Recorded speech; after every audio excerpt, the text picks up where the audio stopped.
You're supposed to be like this. Supposed to be like this. I thought I did. No.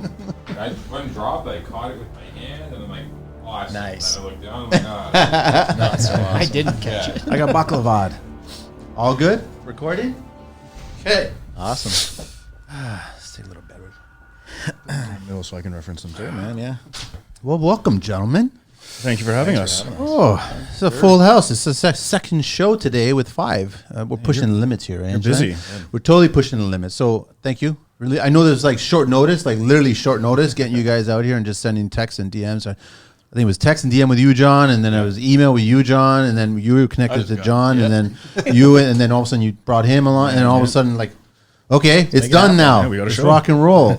I've always wanted to do, and there's probably going to be a whack more GC conversations regarding roundtables. I don't know if you guys heard the last one with the group that was there. Obviously, yeah, John, I think you heard it. And I think that this is a conversation that's going to constantly be going on. But what I'd like here is I'm trying to figure out, I'm always the oldest. Apparently, I was getting yelled at outside there that I was the oldest in the group there.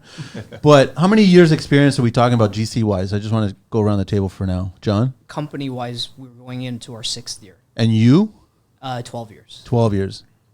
10. I'm kind of new. It's been 6 years kind of spec building on my own, but now starting this year for clients. Matt? I'm about 10 years. I actually had my apprenticeship in 04, so for carpentry. Okay, so you're So- okay, all right. But as a G, well, okay, I'm you're lead. a He's a lead. Yeah, lead. exactly, He's a you're lead. lead, right? So I think that is So you guys are the younger of the bunch, I guess, because and I'm trying to do a much older one as well too, like a retired GC version of this. Well, I'm getting older. I have a lot of gray hair. We all there's nothing stopping Gray us hair from doesn't that. mean anything. There isn't- Every time it gets pointed out, I'm like, I'm There stressed is out. no Leave me tool alone. that will stop that. I don't care if you get a plane ticket to Turkey, all right? Yeah, it's it's still true. going to happen, okay? That's how it's going to work. But I want to welcome you guys to the show. John's back for sure. You're back as well, too. Yep, thank you. The 3 of you guys are all newbies, which is great. Thank you so much for being here. thank you. There's no ground rules. There's no rules. It's a construction life. Yeah. We don't sing on these versions, which is good. Everyone's happy about that. But I want to go around the table and you guys introduce yourselves, the company, any information, tags, whatever you guys want to shout out to, please do. Awesome. So I'm up. My name is Dustin Bose. I work for Matt and Rescom.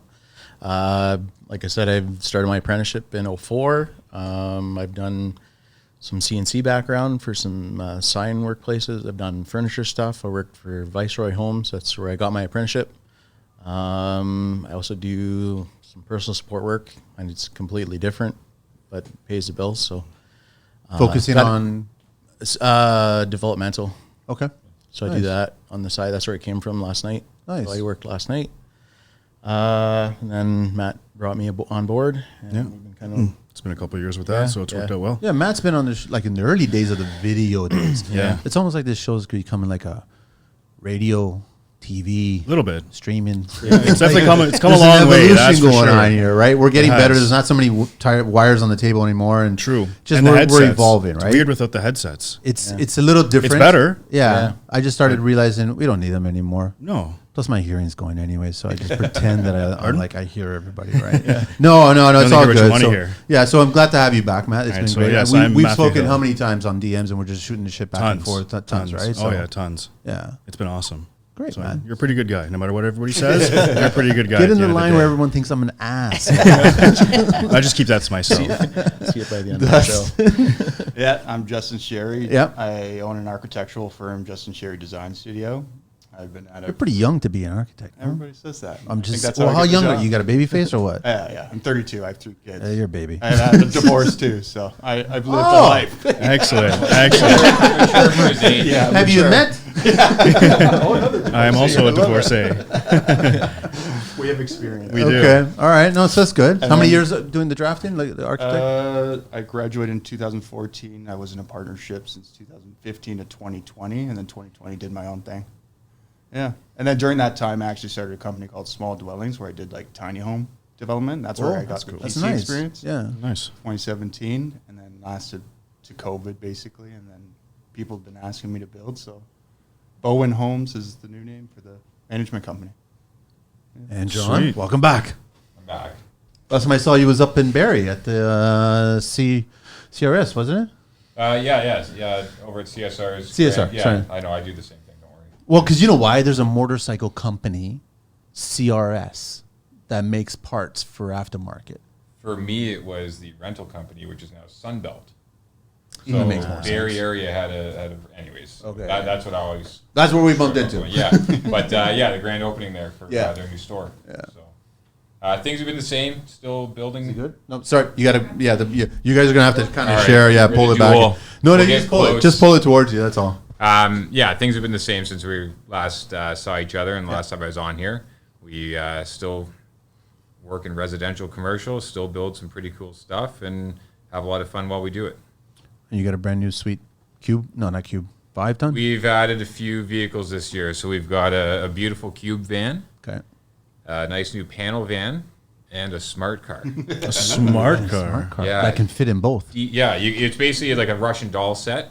You put the smart car in the panel van. The panel van goes into the cube van. It's got to find something that fits in the smart car, probably like a boogie board or something. Put it on top of the cube as a hat or tricycle. something like Yeah. that, like a Napa car. Yeah, Just it's going around there. it's been fun adding a few vehicles to the awesome. company this year. Yeah. Nice. And then John. Hi, I'm John. John at 11northconstruction.com and Instagram also 11northconstruction. I actually come from a pretty varied background. I was a pharmaceutical scientist for 5 years. Worked for a company in Toronto, and it just wasn't for me. So I switched back to a laborer into the trades, working $12 an hour. My wife was pregnant with our first kid, and I just said, hey, I need a change, and I think I've always loved working with my hands, and I just took the dive, and how I got connected with Manny was actually through Will Gannell of Gannell Homes, and who I actually met through Instagram. Yeah, I met Will I the was same between way. jobs. I reached out to Will. He was looking for some help. I worked on his home. At that point, I was working as a carpenter. So it's our 6th year as general contractors now. I mean, I've seen a lot of engineers, architects, designers make that shift over to contracting. I've never seen pharmaceutical. I don't. There's a I lot of don't- pharmaceuticals being used Yeah. in the construction industry. That's how you relate to that. But I was actually, trust me, when I'm looking at my phone, it's either like Angelina's kind of giving me a note if something's going on or some shit, or I don't even know if I'm following you on Instagram. It's 11 what? 11 North Construction. 11, the word 11 or number? The number 11. That's right. I was Yeah. looking for it, right? And I was like, Yeah. because I always want to. Shouldn't be a stranger to There it any of the is. guys See, coming, there you go. coming So- from cottage country. Yeah. Awesome. So welcome to the show. So just want to let everybody know that this week, because this show is actually going to come out really soon, right? So it's actually going to come out in 2 days, right? This week, which is the week of the 18th, or what are we at? September 18th? 18th. On the 20th or something I like don't even that. know They're what day it having a is. sale. So they're having a massive sale at all 3 of their 17th. locations that you can actually, for example, buy a pair of Snickers, the second one 50% off. It's a huge sale that they're having, which is great. But I also want to do a shout out to John for bringing me some tobacco.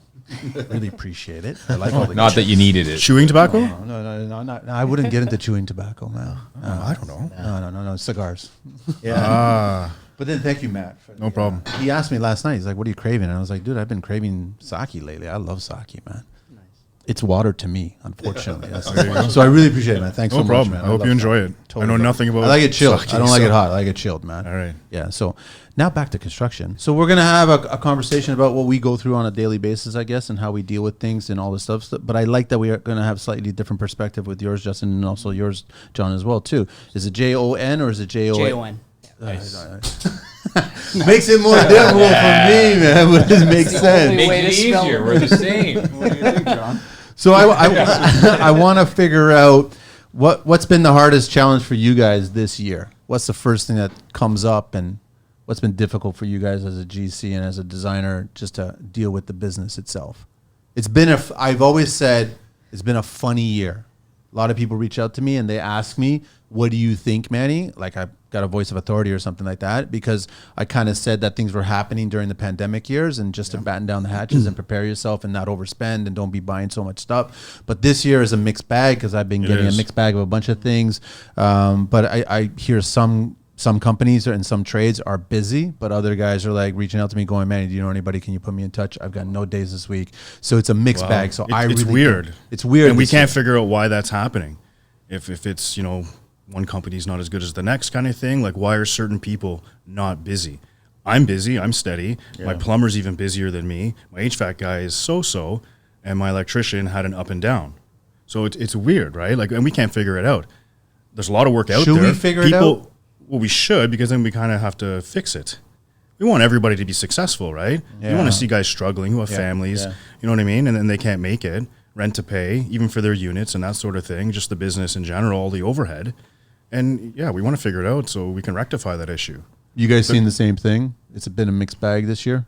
I'm seeing the higher end clients sticking around. So I'm sorry, guys. You're gonna have to get. This won't make noise. Yeah. Just There you go. just get the mic as close. Yeah, I but think then the she'll have to ride it. the That's higher all. end clients are sticking around, and I would say my sales are better, but my volume's down. Got it. Makes sense. Yeah. And I think it's obviously affected by the interest rates, right? So people spending man, less yeah. and being a little bit more conservative in spending. Brutal. Now, how do we course correct this, or do we just ride the storm? I've had plenty of conversations with Jim Carrick on and off the show where, I mean, he's been through 3 major storms, and his go-to idea was to just ride the storm.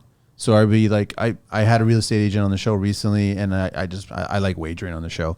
I said interest rates are going to go double digits before we see them go back, and she disagreed with me, and I just said, if you're thinking historically Possible. speaking, you could see them go double digits. History usually repeats itself, so they say. But nowadays history is being manipulated. Yeah. So that's why it's True. kind of interesting what it may or may not. But I still think interest rates will go double digits, which I think is a primary factor on why clients are mixed bag. They're not sure what to do. They're concerned about, and I've said this either on the last GC show, where they have to pay the bank, they have to pay the line of credit, they have to pay their credit cards, they don't have to pay their contractor. Yeah. Exactly. No, I haven't run into It's that, sad. thank God. Yeah. I haven't had any of those issues. But what I have come across is people are a little bit misguided or a little bit out to lunch on pricing of things. They want everything for not nothing, but everything for cheap. And the worst thing is when you have Instagram, not so bad, but like Pinterest and stuff like that, where people see, or HGTV, when they're watching all the shows, and you get like all this fancy woodwork done, right? They want this in their hallway, which is fantastic, looks great. It's labor intensive and it's not cheap. And they think, you could do this for maybe $1,000 or $1,500. And it's like, Their no, mindset it doesn't is work like that. our skill level is being assembly lined. You know what I Yeah. mean by that? Yeah. Like one of the saddest days I ever saw in my early construction career was when I walked through a big box store and I saw pre-made panels of wainscoting. Yeah. And I inspected it and I looked at it. I was going, that's just crap. Like Yeah. that's not quality. And but it was being gobbled up by the consumer. Because you know that, I know that, these guys know that, but the consumer might not if it's painted. It just looks good Oh, enough. that looks fantastic. What does it look like 5 years down the road? So how do we compete with that? Like when you've got a skilled carpenter, them. trim person that's going to do this. You got to show them the difference. Yeah. Show them like, okay, Have a conversation. this is, what is that going to look like down the road? I don't want to give you a product that's going to last 2 years and you go, geez, that guy did a really shitty job. No, this guy came in, he's got skills, he put in the time, put in the effort, he knows what's right, knows what's wrong. Is it a lack of branding on all of our parts where it's like I'm still dumbfounded that when I've got to upgrade my iPhone and I'm walking in and I'm having a conversation with a kid that's a third my age and trying to understand that I got to pay $1,500 for this phone, and it's not a phone, sir. Stop calling me sir. It's not a phone, sir. It's a computer. You spend more time on that. So it's like clients will spend that money on that device. Clients will spend money on a car that's really high price, but then they'll try to negotiate it down to death when it comes to custom construction work. Very true. Yeah. How do we fight that battle? I think it's just a stigma that's gone around with our industry for quite some time, where the old idea, you go to dinner, no one has a problem going to the keg and, having a beautiful meal, looking at the pricing ahead of time, and, at the end of it, tipping, walking out going, wow, that was awesome. We present pricing to a client and they may agree to it, up front, but through the course of time, maybe they saw something. Maybe they saw wainscoting, at the box store where they're watching you build it on site, but then they see something that's comparable. And they wonder, why is this costing so much? And then you get to the end, then there's a gripe, then there's a problem at the end as to why the bill is as much as it is. And for some reason, it seems to be okay for them to question that, where they had no issue up front, but now that we're at the end of the job, everything's done, they still owe you money. Now it's okay to question. Now it's okay to have a problem. when maybe they developed that problem the first weekend on a 4-week job, but they held to the end for you to finish and then bring it up. So you drop your price. Yeah. Is what they're looking for. Like it's. Yeah. I think, going back to the idea of the branding, you will brand yourself one way or another. Justin and I kind of talked about that on the way down. Yeah. I want to get into more and more full spec builds, be on site longer, try to have more accountability. We do a lot of our stuff in-house and we enjoy doing that. But we also do a lot of renovation work where, when you work for somebody to do a reno, you could do an amazing job. People be happy. They're happy to recommend you to somebody else that wants a reno. Yep. And then that person wants a reno and so on and so forth. You got to try to break that mold and get into where you want to be. And then, I think branding would help that. And social media is a great tool for that if you use it appropriately. Yeah, for sure. Do tradespeople, specifically GCs, get too nervous that if they stick to their guns and we don't want to discount our price? Like, you don't want to go in, you spent the time and effort to actually line by line figure out the cost of this scope of work based on whatever, conversation drawings or anything like that. And the first thing they're going to ask you, can you discount it? Can you, that's a conversation that always happens, Can right? I jump in just Yeah, really go ahead, quick? shoot. Because there's a lot of questions being asked here, right?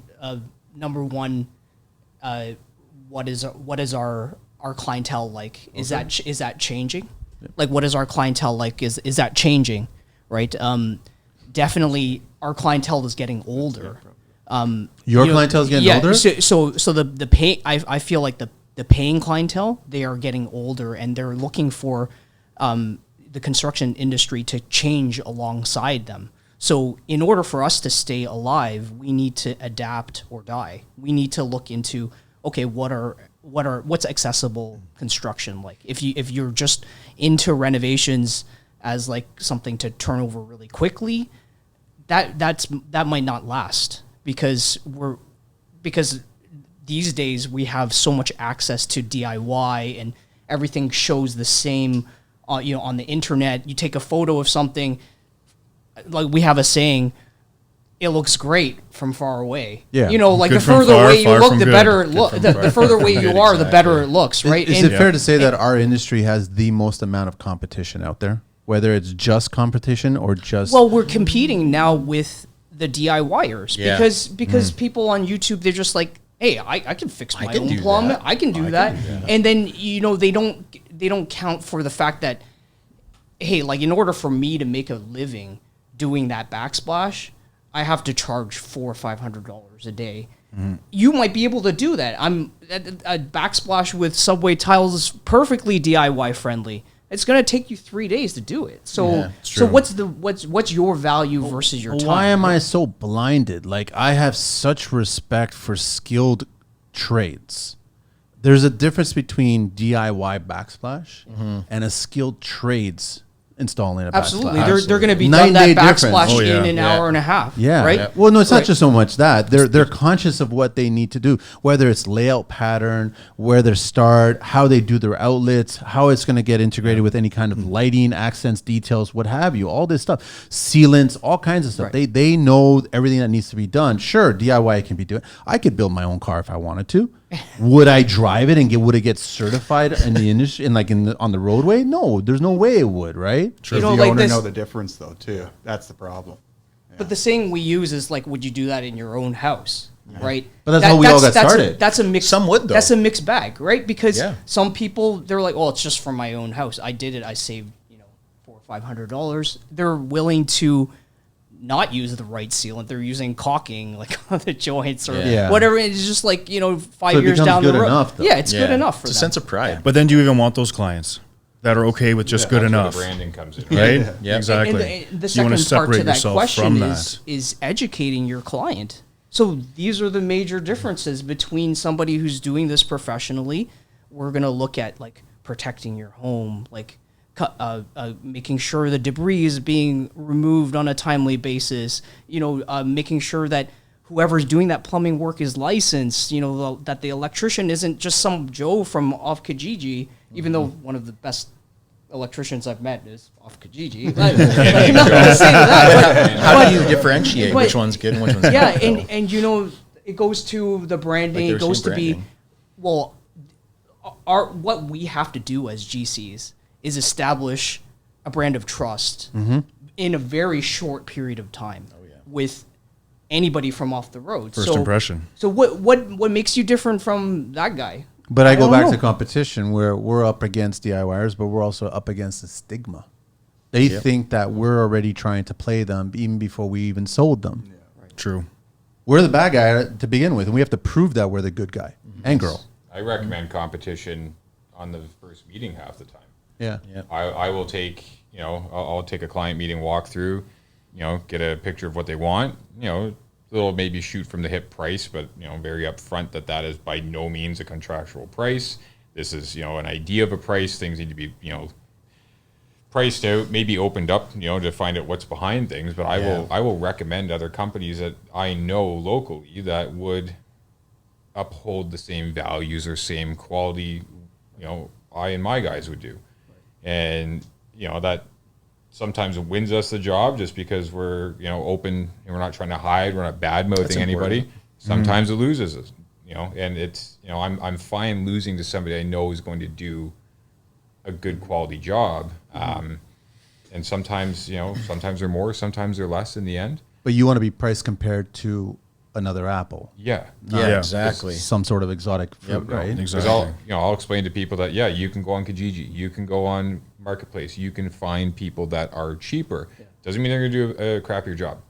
They might even do a better job. It could just be some guy that's on his own, low overhead, has been in the trade for, 20, 30 years, very good tradesman, but just comes in cheaper due to lack of overhead. Comes in cheaper because he's had a lengthy career, maybe made his money and just still likes to keep busy. Just keep busy, yeah, doing exactly. good quality stuff. But then you got the guys that do the opposite, undercut, steal the deposit, don't show up, use, shittier products, use unlicensed trades.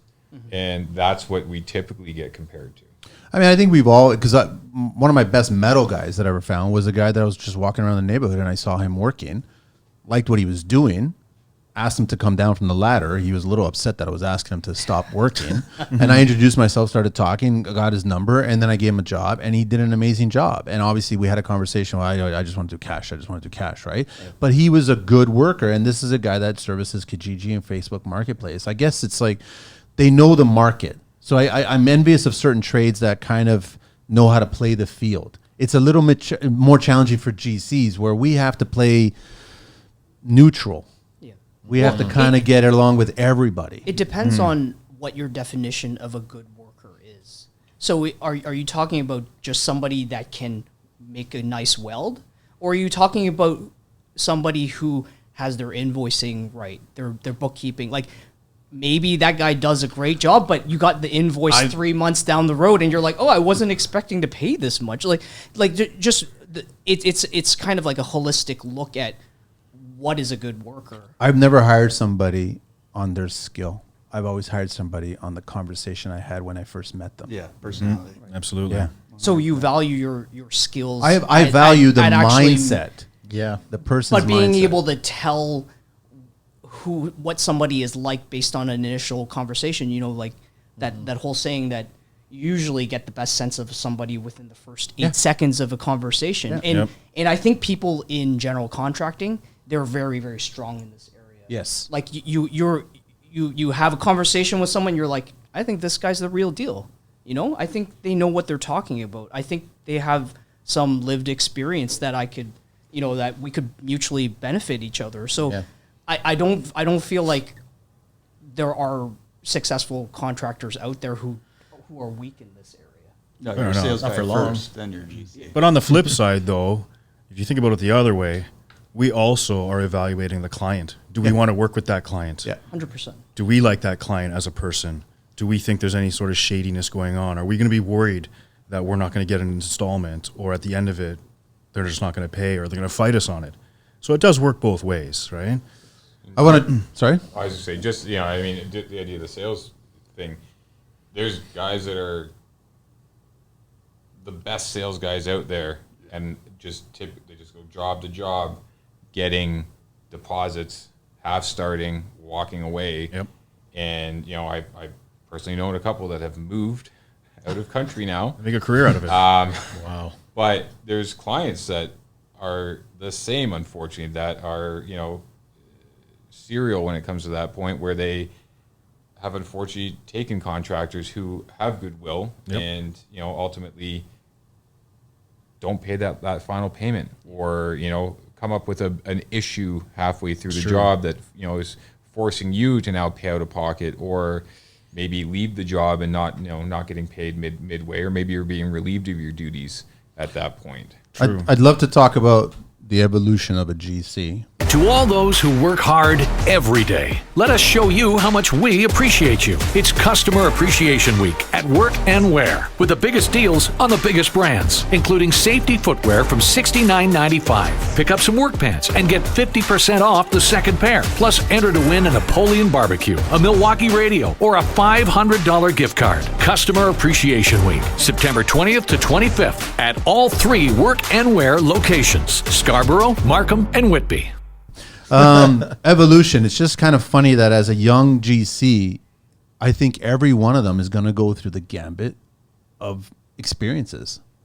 Like, it's inevitable that's going to happen. So you're going to be happy-go-lucky, passionate, want to build a brand. Then you're going to have a client that may not pay. You'll get some resistance. You'll solve that problem. You'll get another job because you want to be bigger. Then you might have some friction, but that might turn out perfect, right? And then all of a sudden you might have like a situation where they owe you 5 figures. Then that might jump to 6 figures. And then you're going to be like, I'm just trying to people please. I'm trying to just get everybody going. You might get, like, they're going to go through everything. And I'm trying to figure out ways to avoid them going through all of that. Is there a way to do that? Or they have to experience these hard knocks? I think it's the nature of the beast. Yeah. Just how I think it's good for them to go through. You don't want a guy to lose his character. shirt, right? No. You want him to go through some hardships. You want it to be a little bit tough in the beginning, because it's gonna make you better. It's gonna strengthen you. Yeah. If you don't experience those things and then you get to grow, and then all of a sudden you do, that could really handicap you. You know, like that could really put a dent in things. So it is better off when you're more in the infancy stage. Do you guys know any GCs or any trades, contractors that have not had any bad things happen? I don't want to jinx it. I'm just trying to think I of haven't. Yeah. I haven't had it, other than like, you know, a phone call here and there that there might be a leak or a problem or something. Knock on wood, nothing serious, no missed payments or getting fired from a job or not getting that final payment or anything like that. So, and I've always gotten along with the client. They've always been happy with the work, and my business is solely based on referrals. I don't advertise. It's all referrals. Who's really at fault when something's going wrong on a job? Is it the contractor or is it the client? Something's just going wrong. Well, that's what a general contractor is, right? It's somebody who who is a problem solver. Essentially a mediator. It's somebody that will contractually obligate themselves to the outcome of a project, right? You're either confident in your own skills or you're confident in the skills of your network or community, and you look at the project scope and you're like, I can do this and I can meet your expectations, right? So ultimately any blunder or fault, in part or in full, will come down on your responsibility. Always. The buck stops with us. Yeah, it's always on our shoulders, right? But non-payment obviously falls on the client. That one's very true. But does it fall on the client? Because I go back to, I think that, and I'm at fault for this myself, it's poor communication skills. Yeah. And that's where it falls on the GC to manage. Yeah. So if you're not communicating correctly with, it doesn't matter, the client will, and we all know this, they will just keep on asking and asking and asking, and you just want to stick to the schedule and complete, get stuff done, and then you're like, well, can you address this? And you're sending out emails, you're sending out texts, you're reminding them when they're on site, and you're having a conversation, but they still haven't addressed it or paid for it, right? And in today's economy, it's risky because, like, I go back to the beginning point where it's like they have to pay the bank, the line of credit, the credit card. They don't have to pay the GC. True. So I kind of fault us. Because if we are more strict and just shutting it down and going, listen, I'm climbing a mountain here. I'm not taking one more step until we take care of this. And then we can move forward. And then just leave it at that point. Sometimes that is how it is. It has to be like that. But that's your name on the line too. Yeah. Like they have all the power these days with Google reviews, anything like that. Yeah, So you can step off the job because of miscommunication like that, and they're not paying. But ultimately, they can still leave a review, and you're fighting that. That's review. the thing. Homeowners don't get bad reputations. We can't go to complain to the news about the homeowner or whatever. They can trash our business name across the board on all the social media channels, right? I've seen people, and that's so damaging. Where we could go on social media and cry wolf, but nobody's going to care. You know what I mean? I still think we need home stars, but reverse. I think we should be able to Contractor go on. stars. Yeah, I think we should be able to go on, and it becomes, Rate you know, them. legally, I'm sure there's probably limitations to what you could say, but, you know, I mean, I know of a client or two in and around, you know, Barrie and area that aren't great to work for. And I know a few contractors that have worked for them, you know, and thankfully, through conversation, I've, you know, found out and avoided certain problems. You know, But that's lucky because you're in that area and you kind of have been in that circle, so you got the hint something was up. it's helpful, but I mean, this works anywhere. I mean, you just have to be open to talking to your competition. Don't look at your competition as competition. Look at them as friends. Yeah. You know, reach out We all to got to other- eat at the same table, right? network, Exactly. right? You Absolutely. should all be able to have conversations like this, Yep. and help each other, right? You know, it shouldn't be that stigma of, you know, like, I think that's an older mentality too. Maybe not as the same mentality now with, you know, younger generations coming up, but, you know, it used to be like, you know, slashing tires and probably, you know, like, you know, Yeah, that's not. Sledgehammer. flipping everybody off, and, you know, it's you People know, are like making notes right now, John. Just yeah, like, everyone was mad right back in the day. And I mean, I saw that through earlier in my career of selling building materials, seeing the old guys come in and, you know, not saying hi as the other guy that they know walked out because they do the same thing. And he, you know, one thinks they're better than the other, to where now there's community and, you know, it should be grown. It should Yeah. be Not, talked. not so much absolutely. a competition with each other anymore, Yeah. right? We're a I building agree. industry. Yeah. but it's challenging, right? So it's like I've seen plenty of experienced GCs go through quite a bit and lose quite a bit, take the high road.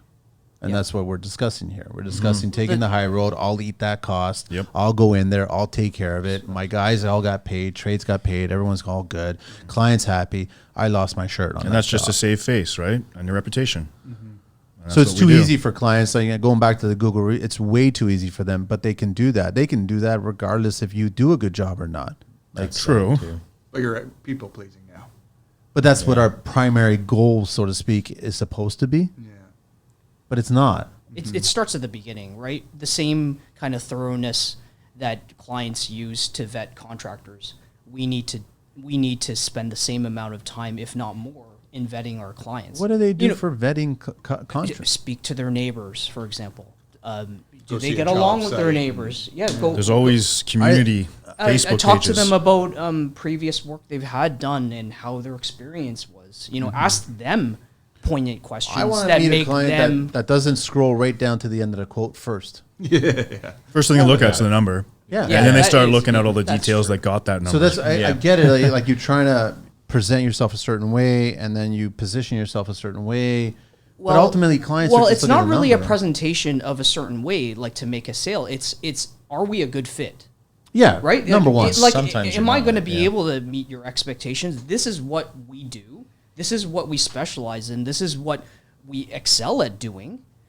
Are you looking for that? Because, you know, if somebody wants me to build a bridge, well, I could probably build a bridge, but that's not my specialty. That's not my expertise. Like, I come from a carpentry background, so I could build you a deck, you know, and I could do True. it very well, and I can do it for this price. But a bridge, I'm going to have to look into, you know, like metal suppliers, like welders. Like, it's just maybe it's not a good fit.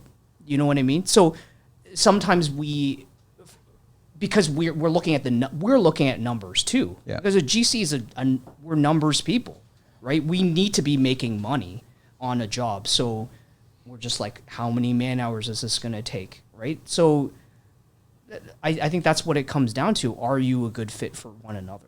In your years of construction so far, and I've only done this, I think, once or twice. Have you guys reached out to your competition or somebody that you know and price compared what you were submitting? Yep. You had done that, right? Yep, did it recently on a bathroom. And how close were you guys? Were you guys way off, or were you close? Oh, reasonable. No, I was way off. reasonable. We were Which way were you? we were lower. We got the job too. This is a situation where I put competition in to help, you know, give what I would figure would be a good quality job, much like we would do, like to think, and be competitive, apples to apples. Well, we were an orange. when it was all said and done. You know, and I'd like to think we got the job based on, you know, my consult, my walkthrough, and you know, the way I educated the client through that process. I unfortunately think it was a scroll to the bottom and see the number and eyes light up that it's cheaper. Yeah, because we were considerably cheaper. How much, like 20, 30? No, I mean it was only about $6,000. Okay. But actually, no, that's Well, that was like 20 to 30% or something? Yeah, so it'd be like $9,000 with shower glass. So the other guy was $6,000 more without shower glass. It wasn't a lot of glass. It was about 18. You were half. Yeah. So did you reach your profit margin on that job or no? I priced it out, and I think we did well. Do I think that we could have done better? Maybe. Do I think the other price was inflated due to, you know, lack of time potentially? Maybe they were too busy. I don't know. It's tough to tell. Why don't we get like set aside our egos and just reach out to someone that we respect? This show's been great for that because I could reach out to so many people, right? And just go, listen, just want to pick your brain, man. Here's my quote. Review it. Tell me what you think. You think I'm all way off here? You think I was like having a bad day when I was putting this quote together? And see, and then do vice versa. Go, listen, it's a... So are we talking about new builds? Are we talking about renovations here? anything. Because, I think in general, I think that's applicable to renovations and new because builds. does anybody give a square foot price for No, renovations? no, I don't. That doesn't right? exist. It doesn't exist. So you're quoting a project. You're quoting that project. Yeah, so you've And you're got being drawings. Like, I have to go there. Yeah. I have to do this, and this is what it takes for me to access your building. This is what it takes for me to get a bin there. This is what it takes for me to, you know, get my trades in there. So that's why. But you can get another set of eyeballs to go through Yeah. your line by line and go, listen, why are you so high on this? Why are you so high? Why are you so low on this? Yeah. And just kind of double check, right? Like, wouldn't that benefit you as a business owner where we can make more friends than enemies and just go, listen, I trust you. I want to have coffee. I want to sit down with you. And I want to just go, I want to like basically work together, but against each other, so to speak. So it's like, I'm quoting this job. I want you to overlook it. And then you're quoting a job. I'll overlook it. And you keep on working doing together. that. And I think that you guys might actually give each other work more. Yeah. And you'll be on par. And maybe you won't get those situations where it's apple and orange, right? Yeah. 'Cause I mean, I priced that bathroom, and again, I looked at it and I felt very comfortable with it. But it just makes me second guess now. Are we not priced accordingly to our market? Yeah. You know. Yeah. and, I definitely think Like you're how under. recent was that project? 6 months ago. Okay. So could- it's. It could be like what you were saying before. Like maybe they had a lot more overhead too. So I mean, it's a buddy of mine. I haven't really dived deep into the fine details of the project and what have you. But yeah, overhead wise, we're not quite the same. But yeah, it's a tough tell. Like I don't like bathrooms. I tell every client that ever asks. Like outhouses? What's going on? So you No, figured like bathroom renos. I hate bathroom renos. I'll take your I don't like undervalued bathroom rentals. Yeah. Yes. Because I've always said over and over, I don't care who it is, I'll argue with an architect. A bathroom is the most challenging room to renovate. Yep. Tightest quarters, most amount of functions going on Yep. in one little area. Kitchens, you have space to do everything you need to do. So I don't like undervalued bathrooms, and they really frustrate me. And I did a couple of them a few years ago, and I hated it. And everybody seems I to like think, bathrooms. Yeah, I mean, they're a great transformation. They look great, right? But everybody seems to think bathrooms, you know, are still about $10K. Espresso. You know, it's Peanut gallery, sorry. 10K to renovate a 3-piece bathroom because, you know, maybe the TV told them that, you know, it was affordable or it could be done that way, right? And it gets to the point where I want to bring up a point where it's like, where can we make more money as a GC business? Like, I'm of the mind as I get more into the business and slightly getting out of the business, I start thinking, where could I have made more money? Where could I have either padded one line or another or offered something else that could have been a higher profit margin for me? Like, where could I have been a better salesperson to get more money out of my profit on that particular job? Whether it's a difficult bathroom or not, or whether it's a simple deck or whatever it is. Like, are there thoughts? Are you guys reviewing and going back and going, where can I make more money out at that same project? Warranties. Warranties. Yeah, absolutely. Because we don't want callbacks, right? So You lose money.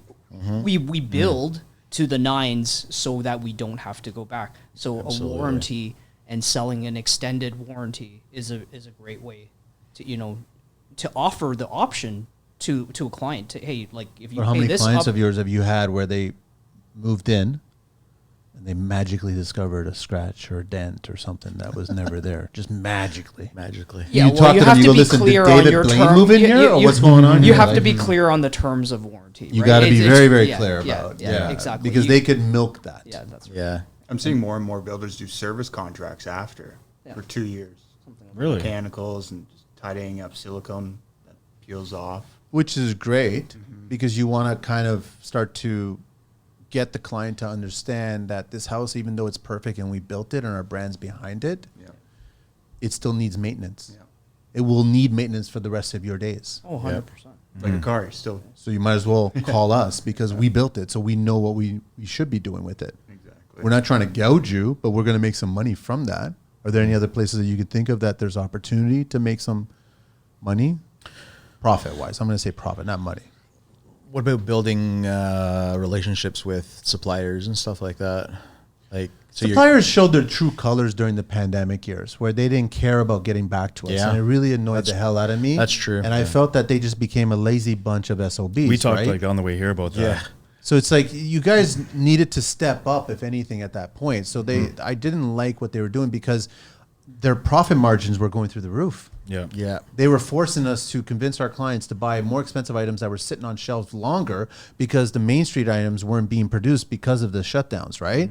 So I didn't like all that. So they could sit back, make their commission points, make more money doing less work. Yeah. Well, we wish we could do that, but we couldn't do that. We weren't doing that. Well, you guys are all probably familiar with the how fast, how cheap, how good.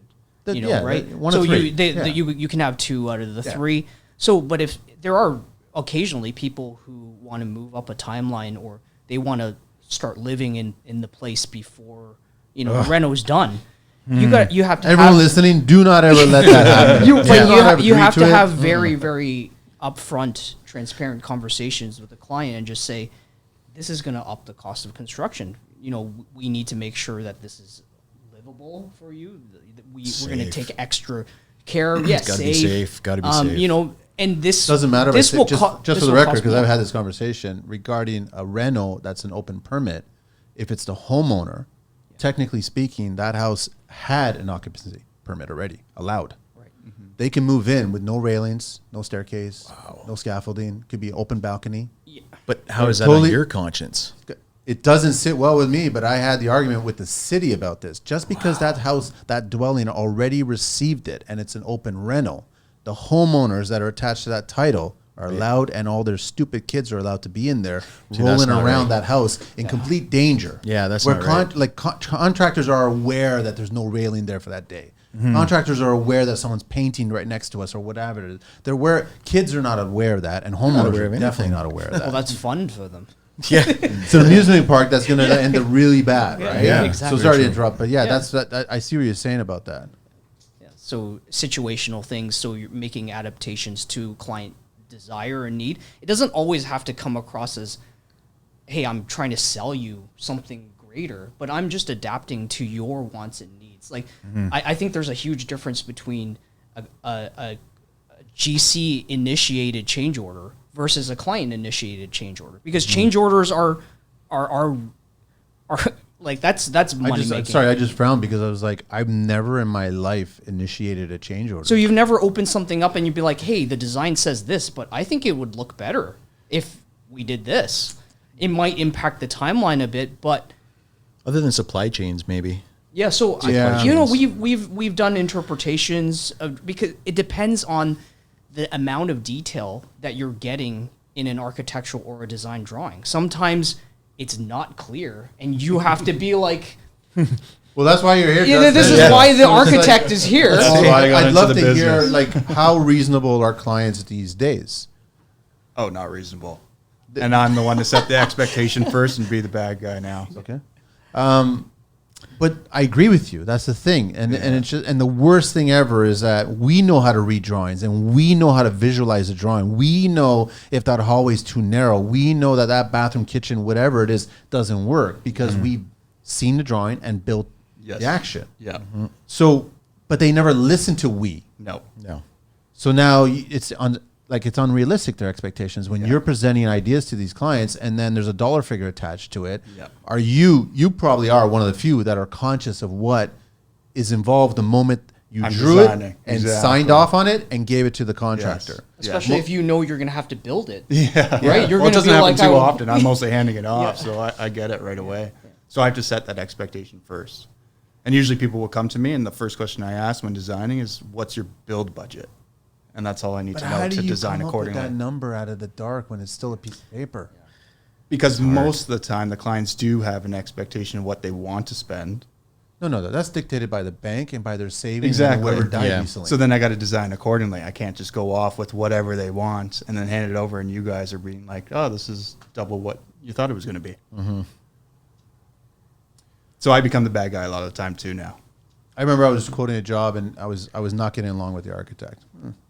It didn't really hurt my feelings, but and it's just like he came in and started drawing this house that was way beyond what I knew what their budget was. I knew it, but the drawings were way beyond. Yeah. And they kept on looking towards me to solve the budgetary problems. Yes. Right. And I just said, I'll solve it with one sentence, guys. Get rid of the second floor. Yeah. You can't afford this. Yeah. And then ultimately, I was taken off the job. I'm like, great, because they already started paying for the architect. That's fine, which is great. A few years later, I drive by, and guess what? No second floor. It's not Nailed it, Manny. I'm just saying, it's like contractor has some experience, so it's like you can't ask for all these things on paper and then expect contractors to be magicians to figure this all out. We still have to listen. Are you guys all not working with a ideally 15% profit margin here? If you try to get to that point, so it's like if you start giving them everything, that 15 is going to turn into like nothing real quick. Then why are we doing it? It's not our house. It's not our family's house. It's not. Why are we doing it? The process is backwards too. It shouldn't be we're designing first. We should honestly hire the GC. They should be a part of that conversation. Yes, 100%. Yes. So now that I'm introduced, I've changed my process since building to designing homes. And I always encourage people to go look for a builder that you like, and they'll come sit down How do with they us. react to that question? They're pretty receptive now. At first, they're like, I don't know. We don't know who we're going to go with yet. Like, it's always a distant thought. They're excited at first. They want to see a magical design and then determine that after the fact. Yeah. But now I always Putting the cart encourage the before the horse. collaboration now with the Smartest thing is to contractors. bring in the contractor on day 100%. one with the architect. Save so much Both of them headache, work and together. then it honestly changes the expectations right there and then. Yeah. Because the contractor will be there, whether it's the devil or the angel on their shoulders, saying, Exactly. no, that's going to be too expensive. Yes, that Exactly. will work. And Yep. just go from there. And then now you actually get drawings that make sense. Yeah. Now, whether you hire that GC or not, that's a difference. And we would still encourage them. I'm sure you guys would too. Yep. Get two other ones. If you want, I can recommend my competition if you like, which I love. That's what you said, John, before on the other show that you were on. You're like, you endorse the competition. That's a good sign. Like the client shouldn't be thinking, why is he endorsing the competition? Well, because we apples and apples. Yeah. Are Exactly. the truth of it? It's more transparent too, right? Absolutely. It's the more conversations that are happening, the more positive it can be. Like if they go out and get two other quotes and they're just like, hey, I still remember John, because, he offered great ideas. He had a great approach. He sold us on who his company was. And I think they're going to go with, at the end of the day, they're going to go with who they're more comfortable with. The money is definitely a factor. But in my initial pitch to all my clients, I never even talk about money. I rarely bring it up until there's actually a scope of work. Dangerous. I don't know what the scope. I don't know what the scope of work is. Yeah. Like, right? I'm just meeting you, or like I'm emailing with you. Hey, you've got an interesting project. I'm shopping for contractors. I'm like, that's great. I'd love to be considered.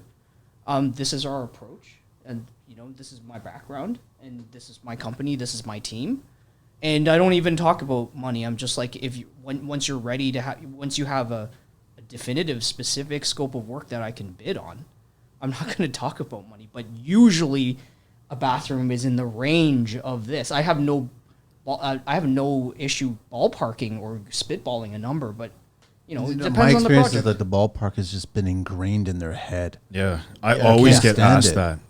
I'm reluctant too at certain times to talk about money. Like on the first visit, Yeah. when you're kind of just walking through things, not really getting down to the scope, and they're like, "Well, what's your ballpark? I want to do my bathroom."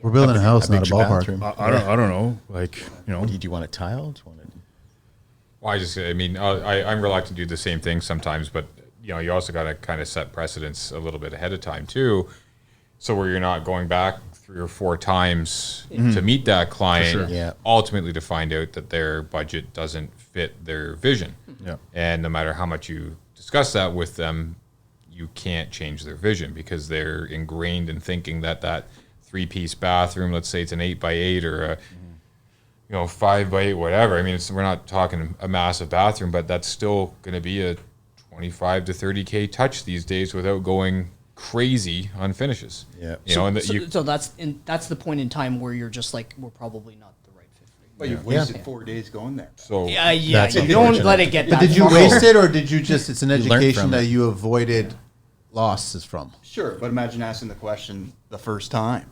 True. and getting to the point. Why Like is this, everybody's busy, right? Why is it so reluctant for clients to just let us do our job? I'm completely confused. If someone's working on my car, I'm not mechanically inclined. I'm confused, and I would never go to the mechanic going, "Are you doing it right?" Like, I've heard something that Google says this. Like, 'Cause I've they never feel- done that to anybody that's a professional that's doing something else.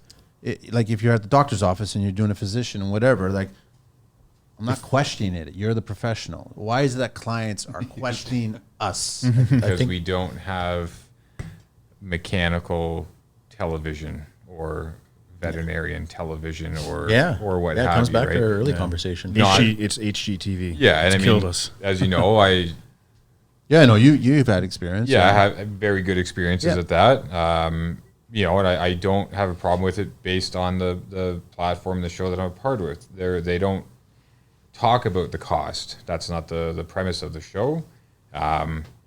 Where there are many others and many adaptations over the years that have dealt with the cost, and maybe they've gotten contra items, freebies, things that have helped bring the budget down. Maybe the budget they are talking about on that show is actual budget for that, but that's because the appliance company donated all the appliances, or a lumber company donated the lumber. Sponsorships. So, It's a different animal. right? So but it doesn't paint a proper picture for your standard homeowner that looks and goes, "Oh wow, they renovated that bathroom for $10,000." Yeah. Well, that's because the shower was donated, the tile was donated, the vanity was donated, etc. And that leaves us now having to try to re-educate people that think they know what they're talking about, but unfortunately are misinformed as to that bathroom is now 25 to 30K. Are you guys getting more of that HGTV presentation as part of your quote when you guys go in and meet clients? Are they referencing? They always reference Google something. or Whether something? YouTube is a big one. YouTube. Because there's a lot of GCs and a lot of companies that are on YouTube and even have gone further and have like training videos that they sell. Like you have like a membership and you pay monthly or a fee for one-time Training fee. for what? Like how to build your bathroom. Why aren't we doing that? You could do that, man. I'm sure it might be. Is that your pivot? Maybe it's lucrative that you'd do make it. so much money. Well, I don't off- think I would like. Are these videos good? Are they explaining things correctly? Well, that's the thing, right? Not necessarily all the time. I don't know if you can capture what it's really like in a video. Apparently, people do. That's interesting. There's a guy on Instagram, bathroom Oh, I'm sure there's remodeling lots of teacher. guys. Yeah. And he has a separate thing where you can buy, like you pay monthly for it, and it teaches you step by step how to finish your bathroom. So would any of you guys hire anybody that's doing these videos? No. Why not?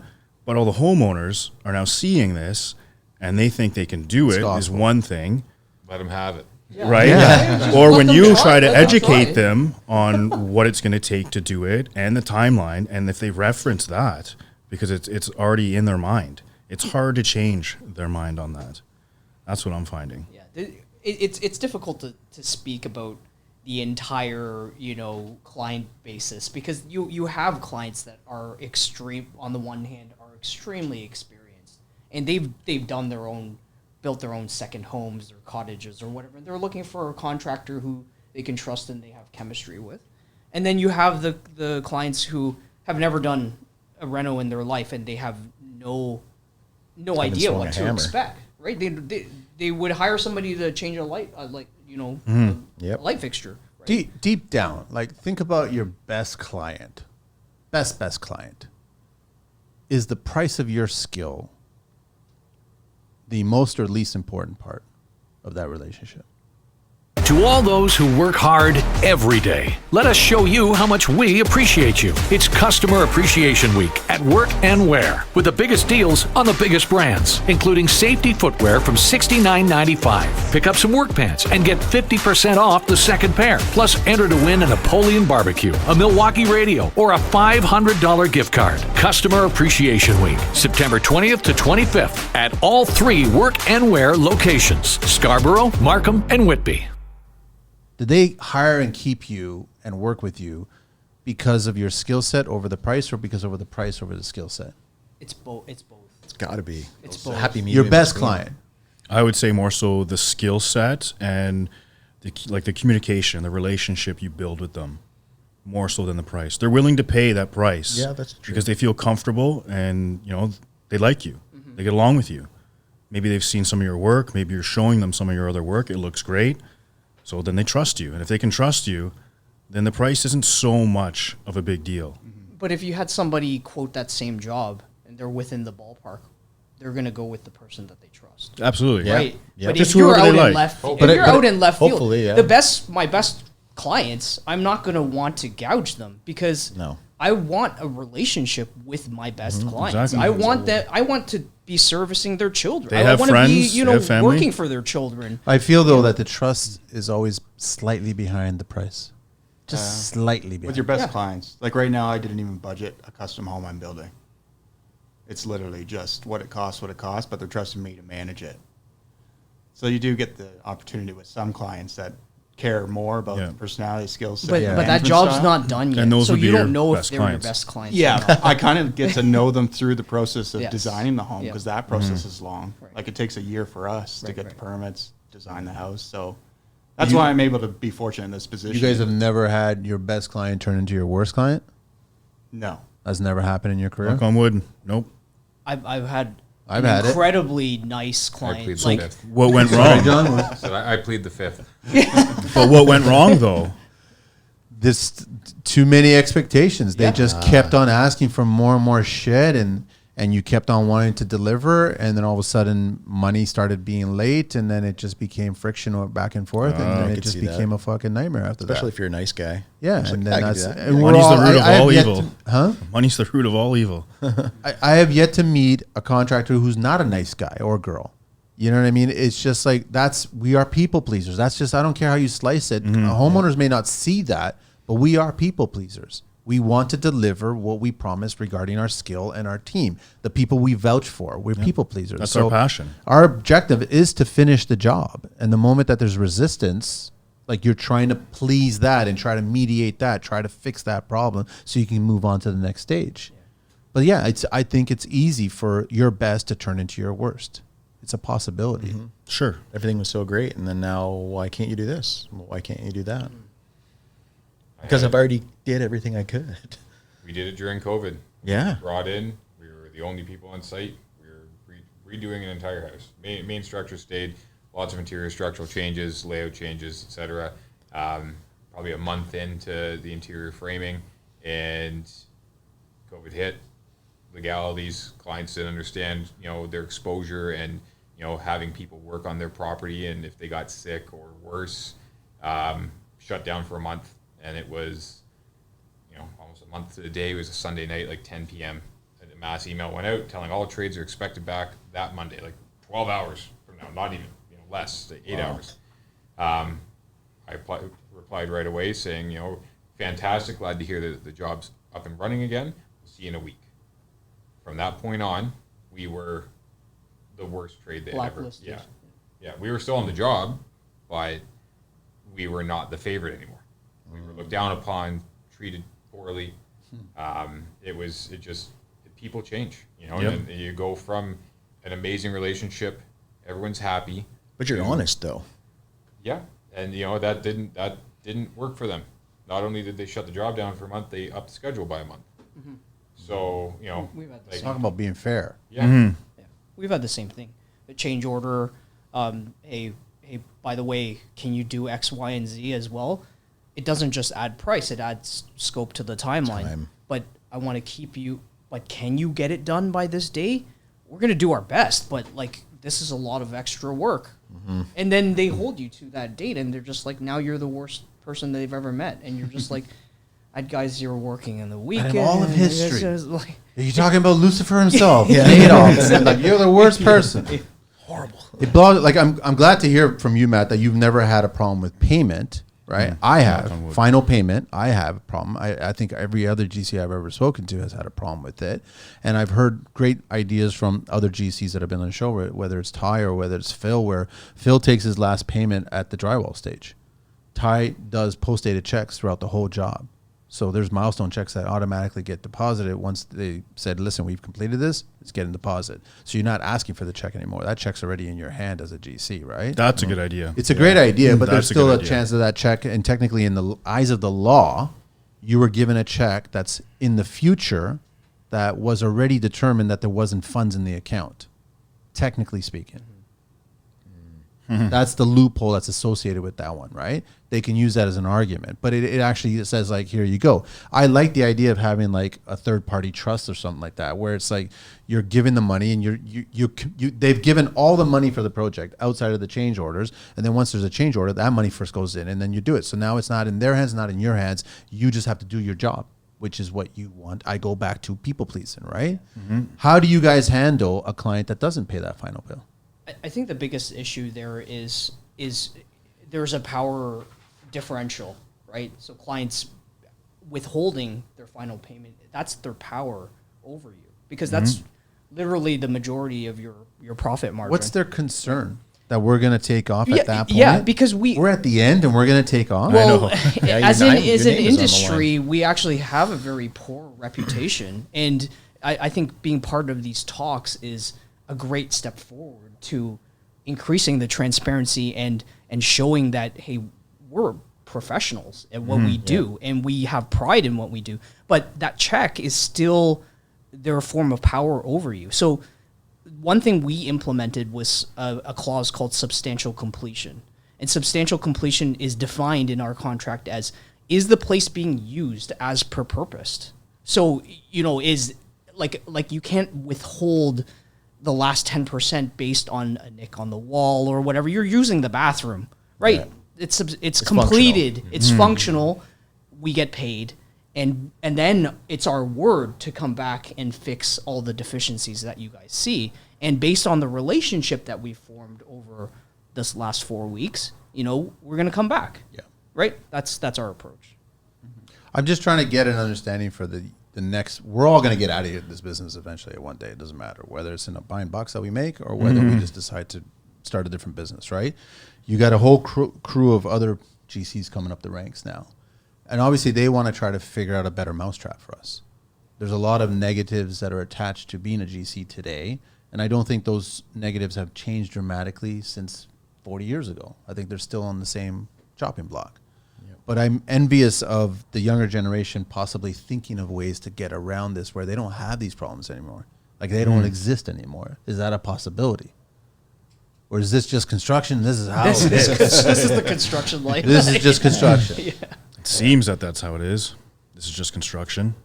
But it would be nice as it evolves with the younger generation that they do smooth that out.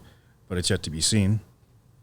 I think things have come a long way since the generations before us, but it's going to take generations, Yeah. not the next generation or maybe even the one after that. I think we're going to be long gone before this becomes maybe a very normal transaction for people where this is what I want, okay, well this is what it costs, and you're done. Much like going to dinner, unless there's a unless the chicken's raw or there's a clump of hair in your food, you're probably walking out of there paying the bill, leaving a tip, and Yep. saying that you would go back again. You're happy, Yep. right? I think we're again 2 to 3 generations of GCs before that's maybe normal, unless we can manage through conversations such as this to sway that sooner. But only time will tell. Too many emotions for how long the process is too. Like you're talking a year to build a house. Yeah, but there's no way to streamline. Even subdivision homes, tract building homes, you're still on a 19-week minimum schedule. Oh yeah, 100%. Right? And that's still a big chunk of time too. And they're mostly delayed. And exactly. And I still think that's like ridiculously short, but they think that's a ridiculously long timeline. Yeah. So it's how do you handle the gambit of Clients are going to have bad days. They're going to be. Yeah, everyone has bad days, Yeah. but it just seems like a contractor's life isn't as valuable as everybody else's that's involved in this process. Yeah. Just because money's being exchanged from them to us doesn't give them the right to avoid our emotions and what's going through our life. Like it's heart-wrenching sometimes to have conversations on the show, hearing about tradespeople that are asking for a day or a week off because a sibling passed away, and the client's not understanding that. Like that that just blows my mind. It's the biggest investment of their life too.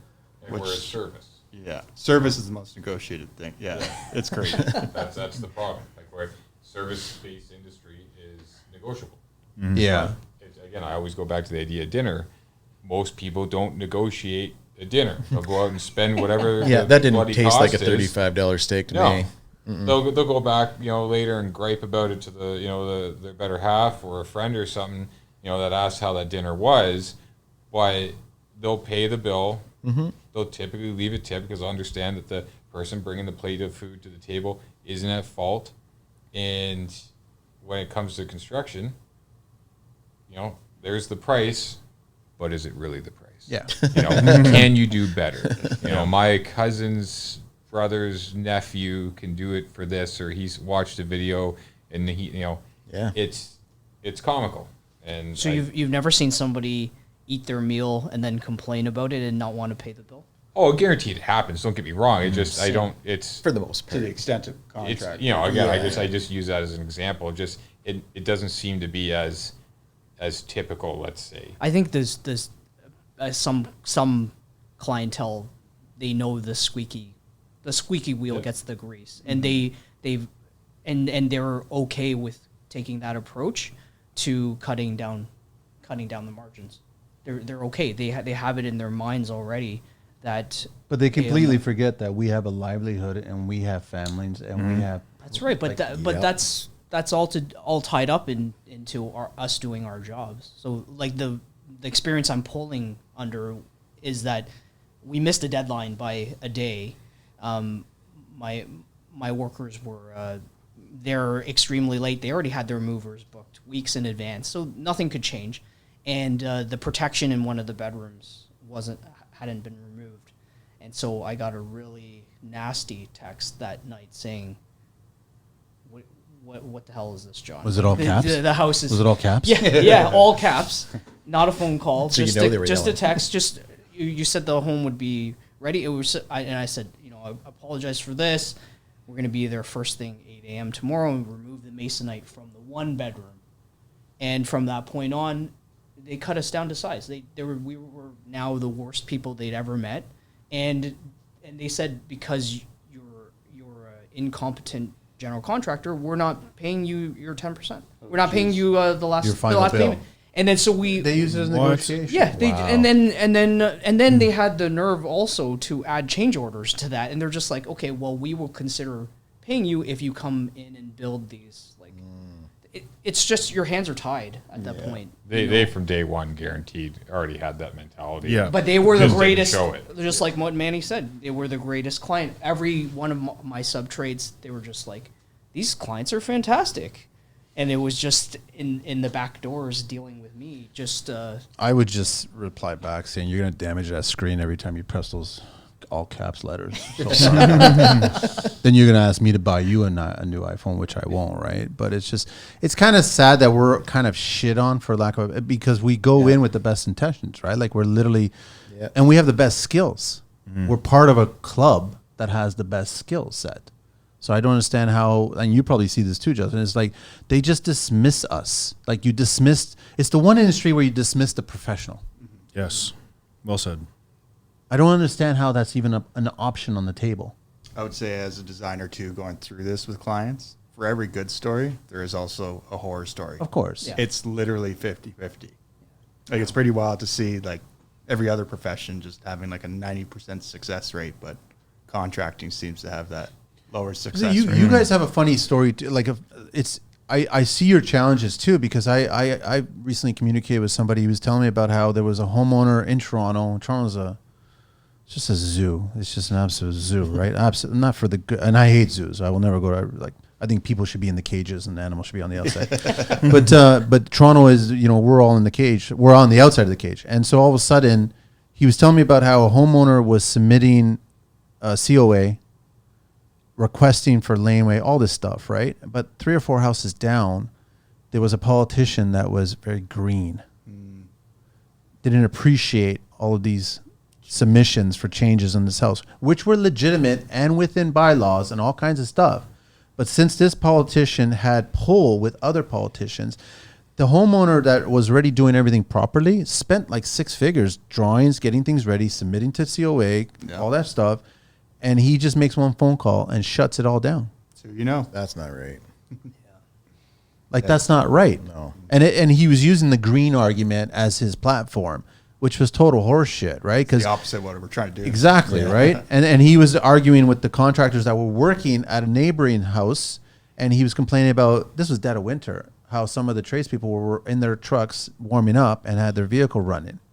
And I'm like, listen, I'm green and I'm doing, is your house not being heated right now? Pretty hypocritical. Like, but since they had the pull, then now I felt for the homeowner that was looking to hire this tradesperson to do their work, and they trusted that person. They vetted, they went through all that, they're ready to go, and spent 6 figures on drawings and submissions and doing everything correctly by the book, just to have it trampled on by someone who's just an asshole, right? Did they not go through with the project and make the adjustments to fit within the bylaw? Lost all the money. Really? She didn't want to continue. It was going on for years. That's when you paint your house pink and Get real petty. big up.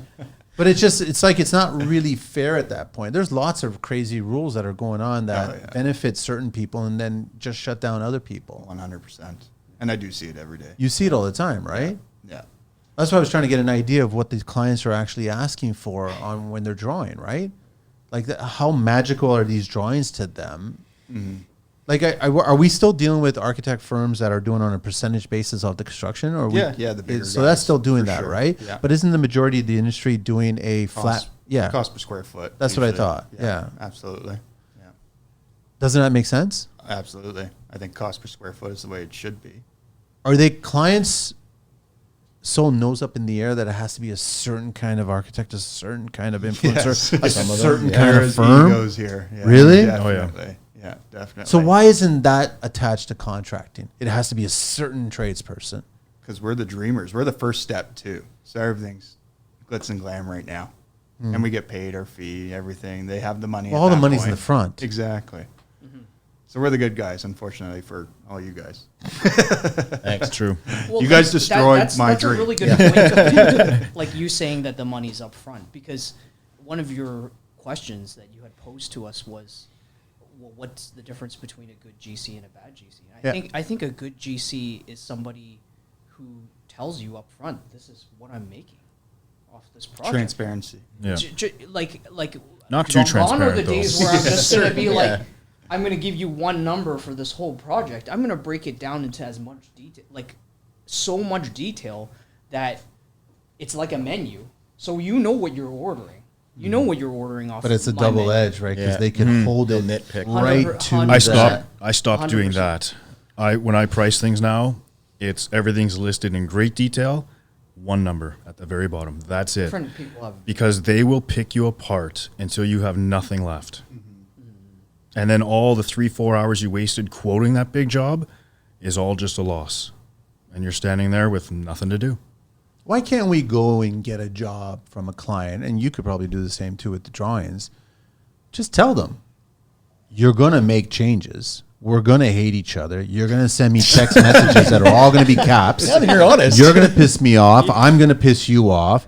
we're going to go through all this, but what's the objective here? To build your dream home or not? Do you want me to do it? We get along right now. We're good friends and all kinds of shit. But do you want to become enemies and then stay enemies, or do you want to become enemies and become friends again and then deliver everything we promise? Maybe just be blunt and upfront with it. Yeah. Can I punch you now? And then you punch me, and then we just go from there. Yeah. It might fucking work. I don't Yeah. know. Like, it's just For some people that would work. Yeah. they'll be like, I can't believe you Other just people spoke to me just like might that. be a little bit taken back by that, and that might But be it's a an bit honest frowned approach. upon. It is, absolutely. I kind of do that now. We should Do you try do that? Yeah. And how is it reacted? Little bit. Pretty good. And I said, at the end, we will be best friends, though. But I said it's a marriage. This process is longer than marriages actually last. I know, but then they look at your wedding ring finger and there's no tan line on it or a banner on it. You've never been married. Not in this country. It does come down to like the reason why we do this. You know, I consciously made a choice to enter this. So sometimes the work that we end up doing is a consequence of our younger, inexperienced selves, and we just find ourselves in the trades, and this is what we do now, and then we adapt. But like for me, it was a conscious choice. Like I wanted to be here, and finding my reason why, as the company has changed and grown, and the clientele has come and grown, I have had to reassess that reason. You know, like I want my marriage to last. I'm not, What is smacking you, but it's John, talk about it's you guys, interesting. right? So like what is like for me, the real reason I got into it is I was in love with the idea of building something better that was already built. Right. Seeing that there's a possibility that something could be built better. Yeah. And it was my idea in my head. There's a way to do that. I just need to figure it out. But it doesn't make you many friends. No. You butt heads with tradespeople that just want to do taillight warranties. Yeah. You butt heads with tradespeople who just, and in all fairness, after so many years of being in the business, I agree with those that if I cared less, I would have made more money and I probably would have had less headache and far less gray. Right. But you built your brand on that, right? You built your brand on it, and sure. You built your reputation, your career on the fact that you were going to respect. You're going to respect the work that's done, and you're going to stand by the work that is done. So that's a conscious decision Yeah. you're making, and that's also your selling point to a client, right? That this is who I am. If you're going to hire me, Manny, hardcore renos, a little bit less hair. I'm on my way. but you know what I mean, like that. So you have to, you know, as your career goes along, that reason why you do things, it has to change and adapt. You remind yourself. Yeah, you do. What is it, John, for you and you guys? Like, why do you guys do this, man? Why do we put We're ourselves through suckers this? for punishment. Yeah. Chaos, turmoil, you know, stress. Thrive on stress. Yeah. Sometimes, I think with you, John, when I see it through some of your posts and I kind of have a sense of your crew, you've created a network of positivity around if there's some shit going on, if things are kind of going south, you've got a group of friends, they're co-workers, but they're friends that got your back. yeah, I mean, I'm fortunate enough that through, you know, the last 10 years, I've found very like-minded guys in and around Barrie. Yeah. You know, people I can call on, you know, people who can call upon us. You know, it could be something as simple as, you know, a buddy of mine borrowed a jackhammer. You know, just messaged me up, you got a jackhammer? Like, yeah, I'm sitting here, come get it, take it as long as you need. Or it could be something where, you know, someone's lending us 2 guys for a couple days, you know, or vice versa. And that's how it should be in and around your ecosystem, where you live. You know, there shouldn't be an issue with calling up and asking for help. There should be no ego with that. And yeah, you know, you cultivate that through, you know, positive experiences and you know, like-mindedness. And you weed out the weak. You weed out the guys that aren't going to uphold the same standard as you and aren't going to, you know, care. The B team. Yeah, you know what? Like, and, you know, unfortunately, we still have those guys around where we are, and they'll have their market, they'll have their niche. They're not going anywhere. But the idea is, you know, to service your clientele, not their clientele, right? So you're going to have the clients that care for, you know, your personality, or let's say my team's personality, care for the, you know, the family member or friend referred us. They're they're not looking maybe at the bottom line as hard as maybe more so what the interaction with the, personnel that you're bringing into that situation. If you're walking in and, you give off a bad presence, then, maybe they'll pick up on that, and vice versa. We we need to be able to do with clients when meeting them for the first time. So, I don't think you'll ever get rid of the chaos. I mean, it just happens. It's human nature. I think we all love it. Social media gives it to us. There's always the video on there. If something wrong going to happen, we're always going to, click and watch. Yeah. It's like a car accident. Yeah, right. Exactly. Yeah. It's just how you mitigate and how you get through it.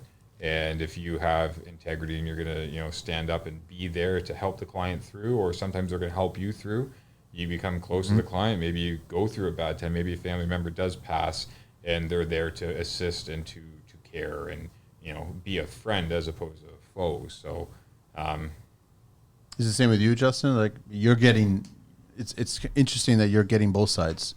It's good, and we've always said this on the show over and over that architects should get boots on the ground, and vice versa, right? We should have a better I think it's understanding necessary of for drawings. every architect to do it.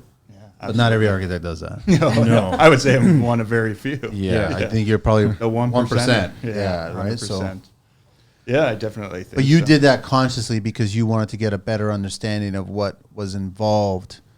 Your drawings don't look good unless we build them. Honestly, it changed how I drew my drawings. Too. Really? Oh, 100%. You have architects still, which I can't fathom, doing dimensions to exterior finishes to interior finishes. Nothing to do with framing, You're talking about that. So I actually have separate framing plans. Like it's strictly just framing. Amazing. Yeah. But it changed my perspective only because I went on site. Went on and site, yeah. The only Yeah. dimensions that really matter are when you're actually framing the house. Yeah. So yeah, it was definitely a good change. And to be honest, it was just because I was bored. I get bored of one thing, so it's nice. GCing is kind of nice for a new job every year type thing when you're building a house. So I like the change.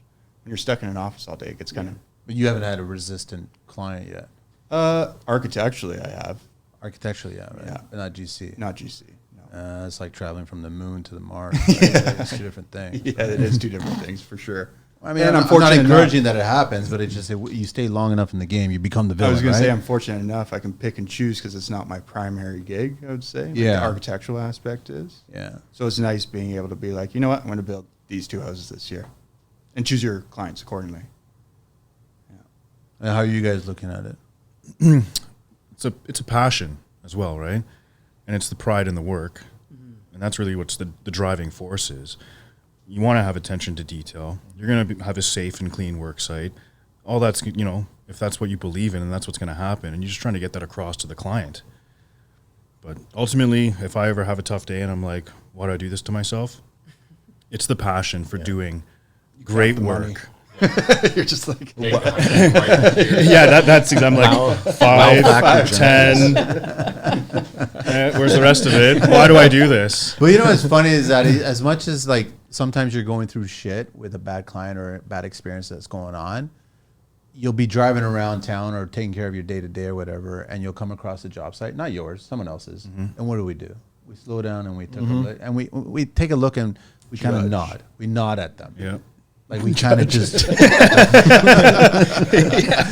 anybody working for work? No, I'm available. No, and Justin, yeah, like why do you put yourself through this? The passion for the job, like the wow factor. We're wow factor junkies. At the end of it, you see it, and you're like, wow. When you take Will do. nothing and you make it something beautiful, Yeah. like you take a basement, for instance, whether it's a full home reno, a basement reno, whatever, a bathroom reno, you take it from nothing, just concrete or just studs, Yeah. and it turns into like an oasis or just a beautiful space. I'm And it's envious like, of that. Yeah. Actually. like wow. When it transforms like that? Yeah, like as a designer, it's on paper still. It might not even be built to my design. So I kind of like you seeing in that way, where every step of the process is so gratifying. You know what I really love too is all the rough work, what you don't see at the end. For instance, when you're framing something and it's just dead straight, level, blocking where it's supposed to be, just beautiful. You can really take pride in that. Yeah. Nobody's ever going to see that, Nope. but you can take pride knowing that that's really nice. And that was skill. That took skill and years of, on the job to get it like that. Yeah, the letters on the LVL 0.0 Exactly. Just these little things, these little OCD things I don't go that. Well, yes, that we I have. do. Like, for instance, if I'm putting hydroblock board in a shower, the writing always has to be right side up so you can read it. It's just a OCD thing. that way. My Yeah. biggest How you gripe, do the and small that things is means how you do nothing. everything. but my biggest gripe these days is like I don't. Okay, so I know that a few years back on social media, direction of screws on light switch plates. Oh, yeah. were a Oh, huge yeah. thing. Oh, that. and nowadays I'm like, who the fuck is still using screwed plates? That's true too. Like, you shouldn't be using screwed plates. That's Like, true, I did too. a rental property and I was like, I'm like, no, we're getting screwed this. I don't understand what you're talking about. The Like, snapping plates are more expensive. I wanted to get rid of the argument about which direction the screws should go, right? I wanted to ask you guys. You were saying something about that.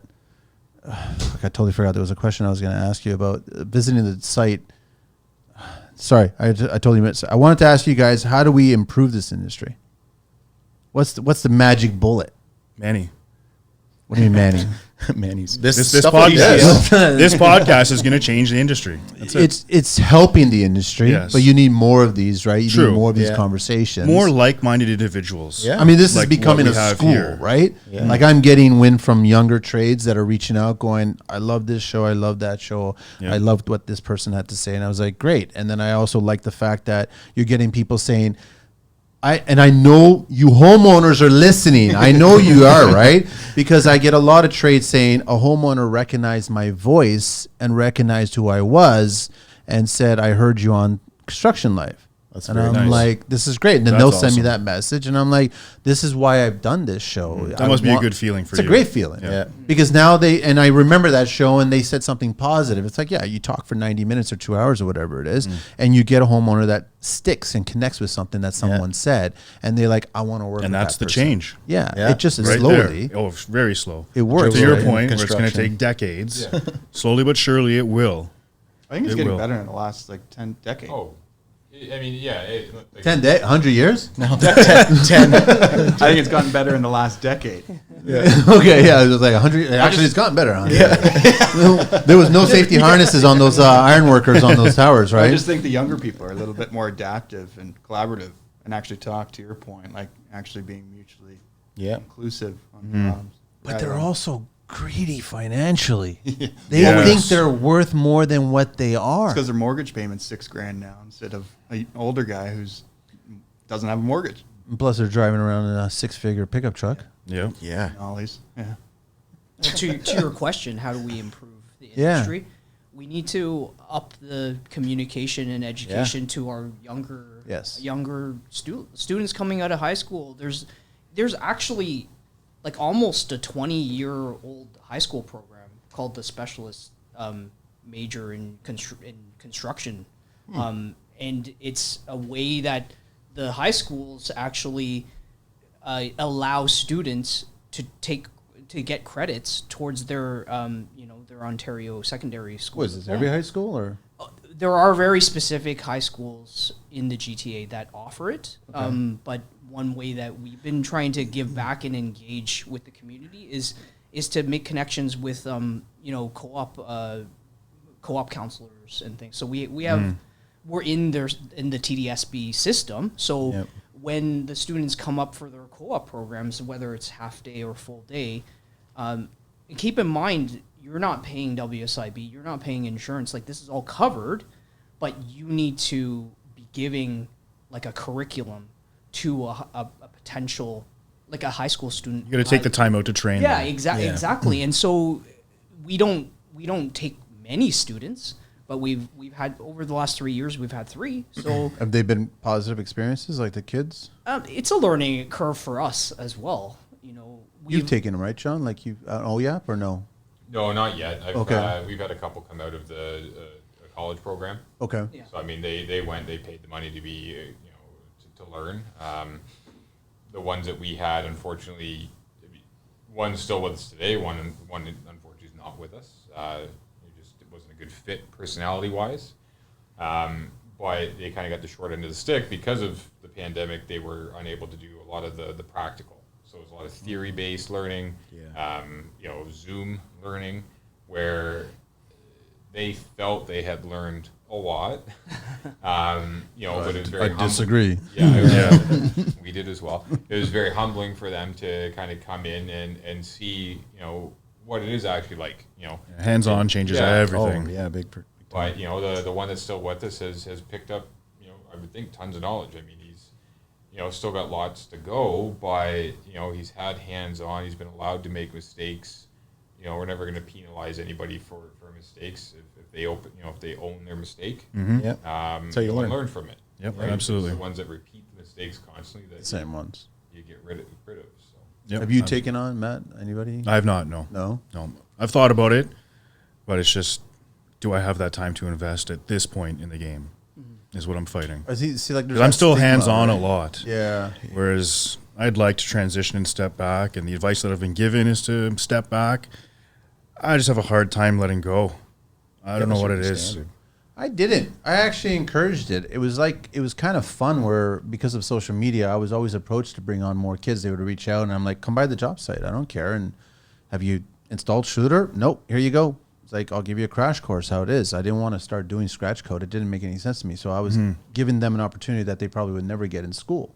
So I encouraged it, right? But yeah, to your point, I did it because I was pulling back more and then giving more work to sub-trades. So then I just literally was a fly on the wall at that point. Yeah, true. And then I could speak to the kid at that point. But the thing is, I guess as a business owner, it would start to consume my time.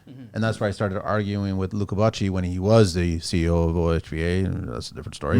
I was saying that you guys should be subsidizing us, custom resi people across this country. We get nothing. Unions get everything. High rise gets everything, but custom resi gets nothing. And I guarantee you that if they gave us something, you'd see a huge spike. Yeah, true. There's Massive the incentive spike. that we need. Yep, absolutely. To all those who work hard every day, let us show you how much we appreciate you. It's Customer Appreciation Week at Work and Wear, with the biggest deals on the biggest brands, including safety footwear from $69.95. Pick up some work pants and get 50% off the second pair. Plus, enter to win a Napoleon barbecue, a Milwaukee radio, or a $500 gift card. Customer Appreciation Week, September 20th to 25th at all 3 Work and Wear locations: Scarborough, Markham, and Whitby. But they're not Because listening. when it takes our time away, we lose. Not that we're trying to be greedy, but I'm still a hands-on GC. I'm on site almost every day. If it's not one site, it's multiple sites. So I'm on whatever site every day, and I'm hands-on. If I was to take that time off, who's going to go to the other site if I have to train somebody else? And even if I get Dustin to train the guy, well, now he's not doing what I had set him out to do in the scope. Because now he's got to train this person. It's going to slow him down. He's going to have to babysit, at least for the first little bit. Yeah. So essentially, I'm down a guy if I was to do you that. have to look at it as an investment, though. It is a long game. Like what we were talking about. How But did you ever have a problem teaching somebody? yes. Thinking all in the back the of your head, time. he's going to leave or she's going to leave. And they're All gonna the start going, time. like, I don't think that. I never all the thought ti- that. I have that thought all the time. That's the screening process when you're interviewing somebody. Yeah. Like what are your plans? Like if you have plans to be your own GC in the next 5 years, you're probably not being too realistic about your plan going forward. But there are times when you meet somebody and they are extremely mechanically inclined. One of my best employees was a graduate from OCAD, had 0 to no experience on the job site, and he So quickly. he's going from OCAD to construction? Oh yeah, I have a business partner as well. He was an occupational therapist. He changed over. He's now running his own job site. So there are things that we can Are do. you like bringing in hairstylists into this? I wish that's what we're missing. therapists, like, holy cow, wow. Okay. It's just recognizing part of our skill is to know people, right? Yeah. Be able to read people, yeah. Read people, and not everybody is strong in the same areas. Like I might be good at framing, but like I don't want to touch a trowel, right? Like you got the eye for mudding and taping. Like I don't really like sanding. Nobody likes sanding. But, True. But it's just we have to be able to recognize an individual's strengths and empower them in their usage of those strengths, and then that's when you're going to see people flourish. But who says that, like, say, John doesn't like doing bathrooms and Matt does. So Matt says, hey, I'll trade off a bathroom for a deck.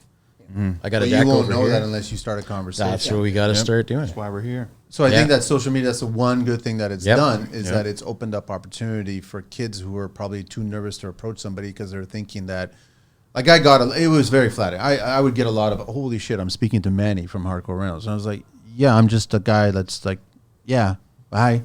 Yeah. Like That's pretty cool, though. They have, yeah, but they think that, you know, like I shouldn't be speaking with you at this point. I should be speaking to somebody that's below you. And I was like, no, man, I'm just like you. It's like we go through all the same. That's because you're a bullshit. good guy, though. Yeah, you're just offering the shit. So that's all it is, right? But I mean, that's what this will help that so that they can approach more people. Yeah. But I definitely encourage them to try that out. So at least that you guys can get more of that's how you get more and more people into the industry, right? That's true. Are you guys ever reevaluating your business, or should you be reevaluating your business more often than when you're doing it right now? Because I know you're evaluating your businesses, but should you be doing it more frequently? You can do as much as you want. Really, I don't feel there's a limit to that. I think there's obviously you could do it too much. I don't maybe think it's a weekly thing, but something that we're going to be starting it now is just evaluating certain jobs. I mean, it might be to a point where we could evaluate every job. That's a good point. Yeah, you know, you're right. I should have said evaluate the job, not the business. Yeah. Well, it goes both ways because I mean, how you work or treat a job is, I think, you know, mirrored of how you're working or treating your business. Yeah. You know, and something we're going to do is just kind of pick apart a job. We've never really done it before. I think it's a good idea. We'll voice, you know, to each other, you know, my guys and I, like, oh yeah, that didn't go well, but Why? what did we do to come up with a solution so it doesn't repeat? And that's what we're going to start doing is, you know, looking at, you know, the shows that we're a part of. You know, again, we enjoy it. They're hectic, they're crazy, but you know, there's a lot of good with it, and we want to use those right now to kind of diagnose what can we do better. You know, like what went well, what didn't go so well, and what can we do better. And we want to try to apply that to, you know, every job. You know, and again, you're not going to hit the mark every time, but if you can, you know, get, you know, 20-30% better than you were yesterday, and then, you know, and in 6 months to a year, you know, do the same thing, and you're, you know, 10%, like you'll grow in a very positive It'll be a direction. snowball effect. Yeah. It will. Yeah. Pay for It's when you don't. It's much like these discussions here. We're only going to change if we discuss, if we Yep. interact Yeah. internally as well with the company. If you don't discuss and interact with everybody that you're working with, you're not going to change. You're just going to Is the whole crew of all part of it, or it's. I mean, so truth, we haven't done it yet. This has only been a conversation for the past, you know. no? But the first 2 one that weeks you or so. did, was it the whole crew? That's what I mean. We haven't done it yet. This is the thing. This is something new that we're going to do to try to change how we do things. So it won't be everybody to begin with, because I think there's just too many voices, and not that all of the guys don't have good thoughts or ideas, but we just want to, you know, try with kind of the main guys, Your lead you know, guys. the lead hands. Yeah. We do that a first. lot. Yep. And then go from there, because I do think that everybody has a voice. Even the newest guy in the room can still have an idea, Of course. or a thought that might be life changing to the way you do something. Yep. So you can't discount that. Very true. You guys looking at retirement yet? Yeah, every day. How old are you? Every day? Oh yeah. Thinking about your exit plan? Yeah. How do you GTFO? Really? That's kind of why I went into GCing too. Like with architecture, like the creative aspect, it can't be taught. Yeah, I mean, there can be taught in a sense, but they're hiring my name now as an architect. True. So there is no succession plan there to take over. Like once I'm done, it's done. I could sell the client base, but usually second projects don't usually happen. It's kind of sad to me. Like I remember, I think I maybe shared it once on the show before, where I went to one of Jim's roundtables way back, right? Back in the day. And there was a gentleman that stood up. He was probably in his 60s or 70s. And he was talking about when he's done, his brand's done. His son wasn't interested in taking over the business. He didn't have a family member that was interested in taking over the business. So he was just saying, how can you sit there? And he was talking to the panel, and they were saying that you should be building your brand a certain way. And you should be building it to the point where someone might overtake it or buy it off or whatever. And he was having a hard time think he was an old school European guy, Eastern European, and he was having a hard time trying to understand how he can build something to a point where he was just like a one-man shop, had his small team, but once he's physically done working, that brand is done. And that's, I think, the majority of construction, no? Or are we It getting is. this new generation coming in thinking... Well, if you can't find somebody somewhat- like-minded to carry on the business, some people don't want that to happen because Yeah. the business is a crash. It'll tarnish your name. So that's one thing to look at, right? True.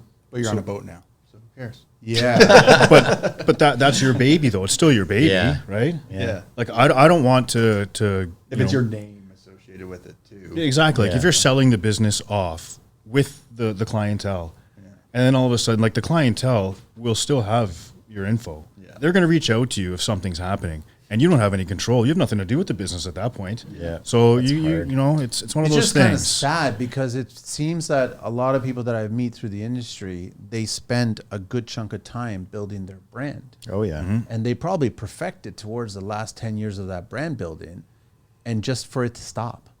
It Depends on the shouldn't. brand too. Like Hardcore Renos is a good brand.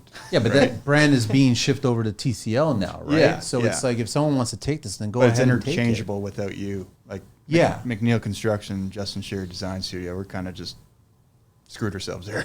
Yeah, we went with our own names. Yeah, well, I just had MacNeil Electric here. Lee MacNeil, spelt the same way. But it's same deal, right? I mean, it's, you know, you Lee gotta, buy the business. True. yeah. Give it to you a really good price. It's could you build a brand around your own name that somebody would want to take over? Absolutely, you can. And then, yeah, you know, it's very difficult that your client base still might feel obligated to reach out to you if things don't go well, but You're not kinda- fine. You're But you're a not consultant tied to at it, that though. point. and you could be. Maybe you stay on as a consultant to help that transition. Maybe it's a 3 to 5 year plan upon the purchase of the company at that point, and the clientele, you know, get used to the idea that you're phasing out. What would Or- that value be? Like, how do you value the many decades of work that you put together? Yeah, I Maybe mean, the sales, like numbers, really. it could be sales structure. It could just be a flat rate fee. Maybe it's, you know, maybe the company was purchased for X and you're going to get paid Y every year for the next 3 to 5 years. And, you know, maybe there's a certain expectation of what you're going to work a week as a consultant, but, you know, that's how you structure it. So it's all up to you and the person buying the business at that time. Or maybe you sell it, and to Justin's point, you're on a boat. And guess what? You probably don't have the same email. You probably don't have the same phone number. And social media is, you know, different. Like, Yeah. you know, and it's unfortunate because then, yeah, if your branding goes downhill, if your company goes downhill, but If you care still, you're still in the game. You're not retired. Exactly. yeah, you're That's not a out. good point too. So, you know, if you're Have you- retiring, you're out. John, have you thought about it? Or I think I'm still thinking about how I'm so blessed to be able to be doing this and for it to be, you know, paving a way for my growing family and my own lifestyle right now. Like I'm not rich by any means, but like I'm rich in experience and relationships, friendships. I get to work with a friend of mine. You know, I get to see young people come up in the trades and send them on their way. Use my company or my brand as a springboard. Those things are extremely satisfying to me. And yeah, we think about exit plan all the time, but it usually doesn't have anything to do with continuing to do the work. You know, my exit strategy usually involves what am I going to do when I can't physically swing the hammer anymore, right? Yep. It has to do with, okay, how can I pivot this and use my experience, use my knowledge that I've gained, and use it in an industry where I don't have to be swinging a hammer, right?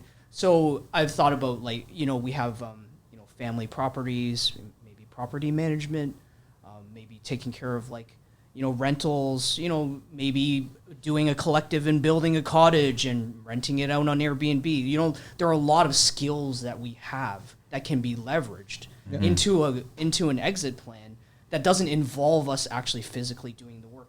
At this point in time, I still derive a lot of enjoyment and pleasure being on site and doing the work 50% of the time. Like the other 50%, I have to entrust to employees, and that's another part of the commute. But that's part of your business. It's part of your brand, right? I mean, John, you're still in tools? No. Yes and no. Depends. Yes and no. I mean, not as much as I ever once was. It's tough now. Like, I'm more of the estimation process. We got a PM as of 2 months ago. That's a first for me. So, now I'm trying to relinquish duties and tasks to somebody that, I used to take care of, which is difficult at times. Obviously, you want to kind of, have your hand on things, but you have to become comfortable and entrust those around you to do those things. And I mean, again, I'm very fortunate for the people that I have, kind of, I hate saying acquired, but, met and or, have partnered up over the years, that a lot of, like-mindedness. Again, it's, people that have the same vision, the same idea, and, have your interests at heart. You got to have that. It's. I think the best thing that any GC can do is get off the tools. Yeah. Like, just hold the trigger. I know you say it's hard, right? But it's just like, when I see success or I see a brand being grown, other than the initial start, I'm going to go on my own and I start building my business. The next big step is get off the tools. You have to. My goal, hopefully, to keep the company moving in a positive direction. We're going to be up to 12 people next week. Is it reflective of the sales coming in, though? It is. I mean, it's. I feel it's inevitable. I mean, if you grow, you add infrastructure, vehicles, employees, that money has to be coming in to pay for it. And, it becomes a bit of a vicious cycle because then you're going to ultimately find more work. You'll get inundated with too much work, and you add more people, and you add more work, more people, and it just grows. My goal is hopefully one day I just have a little office in the back of the shop, and every Christmas they pull me out and dust me off to give a speech. Throwing pencils up into the right. Yeah. The vacuum cleaner. Give a little speech, once a year, and then they wheel me back and leave me there. Put you back Yeah. in the cabinet. But so, Matt, why don't you want it? Like, you gotta listen. I'm just gonna say this: there's better people that can do probably better work than you on the tools. Like, you just have to find them, right? True. That's all it is. Like, I always thought in the beginning, no, I'm the best tile guy. No, I'm the best trim. No fucking way I am, right? There's other people that are far better that you can get on the tools, right? Absolutely. So you can run the business and then, prove that pencil. True. That way, right? But you have to tell yourself, get off the tools. Slowly leaning that direction. Slowly. 10 more years. Contractor clock, right? I want to ask you guys. I do realize it though. About if you don't get money from a client, who's the first person that pops into your head? The client. No, I'm just thinking it's like, if you don't get that money, you're being told I don't have that money, huh? The lawyer. Who's the first person? I'm just trying to think of, like, family people and people that are building a network of circle of friends that you're like, you guys are responsible for people's livelihoods, right? So if money's not coming That's in. a big fear for me too. So I'm just trying to think of who would it really be that first person that you're thinking of. I mean, fortunately, unfortunately, I've been burned a few times, but it's been incremental amounts. Nothing that's going to tank us, and leave me with my tail running, between my legs and not continuing. So I guess it's tough. Yeah, I mean, you think of the guys, think of their families. I don't have kids, but I mean, I still have a livelihood. But I look at the guys, even sub trades, even, right? Yeah.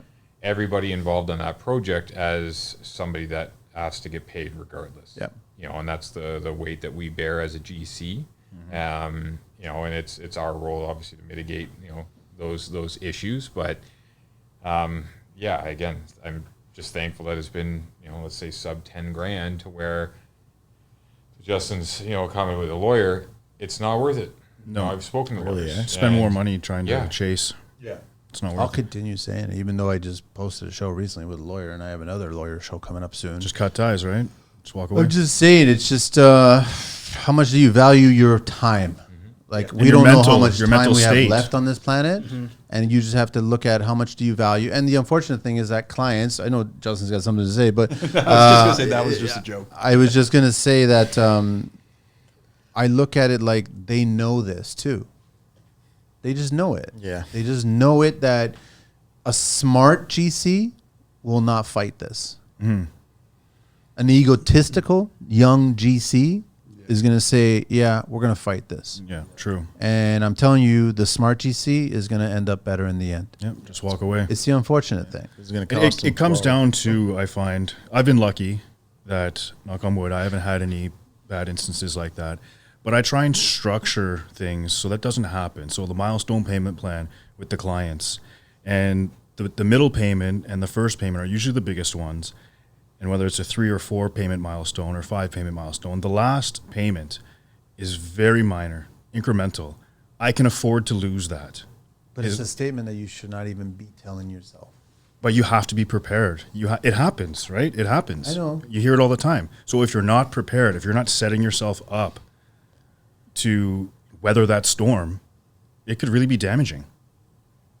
You guys are, the same, right? What were you going to say, Justin? It was just going to be at that point, I would think that the client needs that money more than me. So it's something I'm not going to try to fight. I don't know if they need it. more than- Yeah, but they're in a bad spot, maybe. Maybe they're just dicks. I know.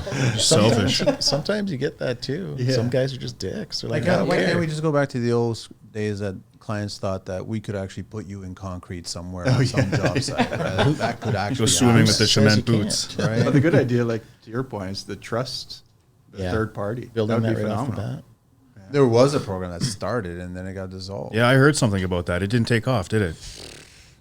Which is a shame, but I just think that anything that sides with the trade is not supported as much as it sides with the clients. Very true. The clients are the victims, the trades are the villains. Always. It's not always the case. From the amount of contractors that I've spoken to, you guys ain't the bad guys, man. That's how I look at it. Again, there's good and bad wherever you look. Yeah. Right. Yeah. You know, Yeah. There's contractors out there that gave contractors a bad name. There's contractors out there that continue to give contractors a bad name, and we finally have platforms, social media, podcasts, conversations, guys willing to at least interact at suppliers and chat to where we can actually discuss the bad clients now, and issues that we've had through our career. Where before you didn't have those platforms. It was again, like it was taught to guys, don't talk to the competition. Don't have those conversations. Yeah. They're the bad guy. They're taking the work away from you, where there's a lot of work out there for the people willing to do it. Yep. You just, conversations need to be had. I was joking before. It wasn't with you guys. I think it was with the last group just before we got in here to start recording. I was just joking about how I think clients should do what Jordan Peterson is being asked to do through the college, that he has to do social media reassessment schooling. And I said, well, whenever there's friction on a job, that clients need to have a construction reassessment schooling. You just pump the brakes, you shut it down, you go, listen, you're taking a timeout, go over there, and you're going to get reassessed on how construction really works. Yep. We're not going to tell you how it's done. Someone else is going to tell you how it's done. And then you come back and you're all happy and we get back on track. It should be a test. They'll And if they fail, they go back and they do it again. they keep on doing it over and over and over, right? I want to ask you guys, we're getting close to the end, but not quite there just yet. Are you guys thinking of, in this digital age, creative ways to market yourself, to kind of set yourself apart from competition? Or is it strictly, are we still hanging on? I hear it all the time, word of mouth, word of mouth, word of mouth, right? My business is all word of mouth. Okay. And I just try and showcase my work on social media. Whether or not I'm going to take the next step and use that to better the brand, and maybe I hire a photographer or another guy who can put some fancy videos together. But is that really going to make the difference? You still see the step-by-step progress. You still see the finished product. Just to make the video I still fancy, think is that every going to... brand should be spending a certain amount of money that you're bringing into the company as a profit. There should be an amount. It doesn't matter. You figure out what that amount is. Percentage amount. To just get your messaging out there. I think you should be. I don't think you should continuously just rely on word of mouth. I think that there's That's why we come here. This helps, but there's also other things that you can do too. I don't know whatever. For sure. As maybe cheesy as it is, lawn signs or whatever. I don't know. Like if there's something out there that you guys are thinking about what to do and how to do it. An approach that we take, since obviously we do document and have an active portfolio of our work, and which we sometimes update Instagram with. But one thing we've been doing is just really investing into our relationships, like designers. So if you find a designer that you work really well with, they're extremely good at what they do, you guys can help each other out.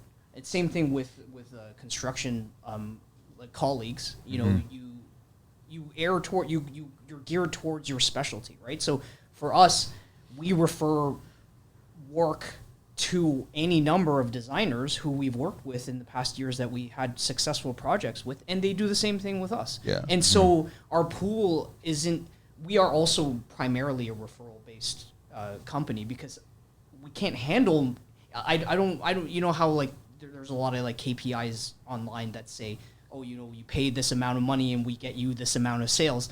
I've never bought into that, because I'm just like, I don't have the energy or the time to follow up with just the cold call. Yeah, the cold caller who's just like, I'm just looking for a contractor. I actually want a background with you. I want, how do you find us?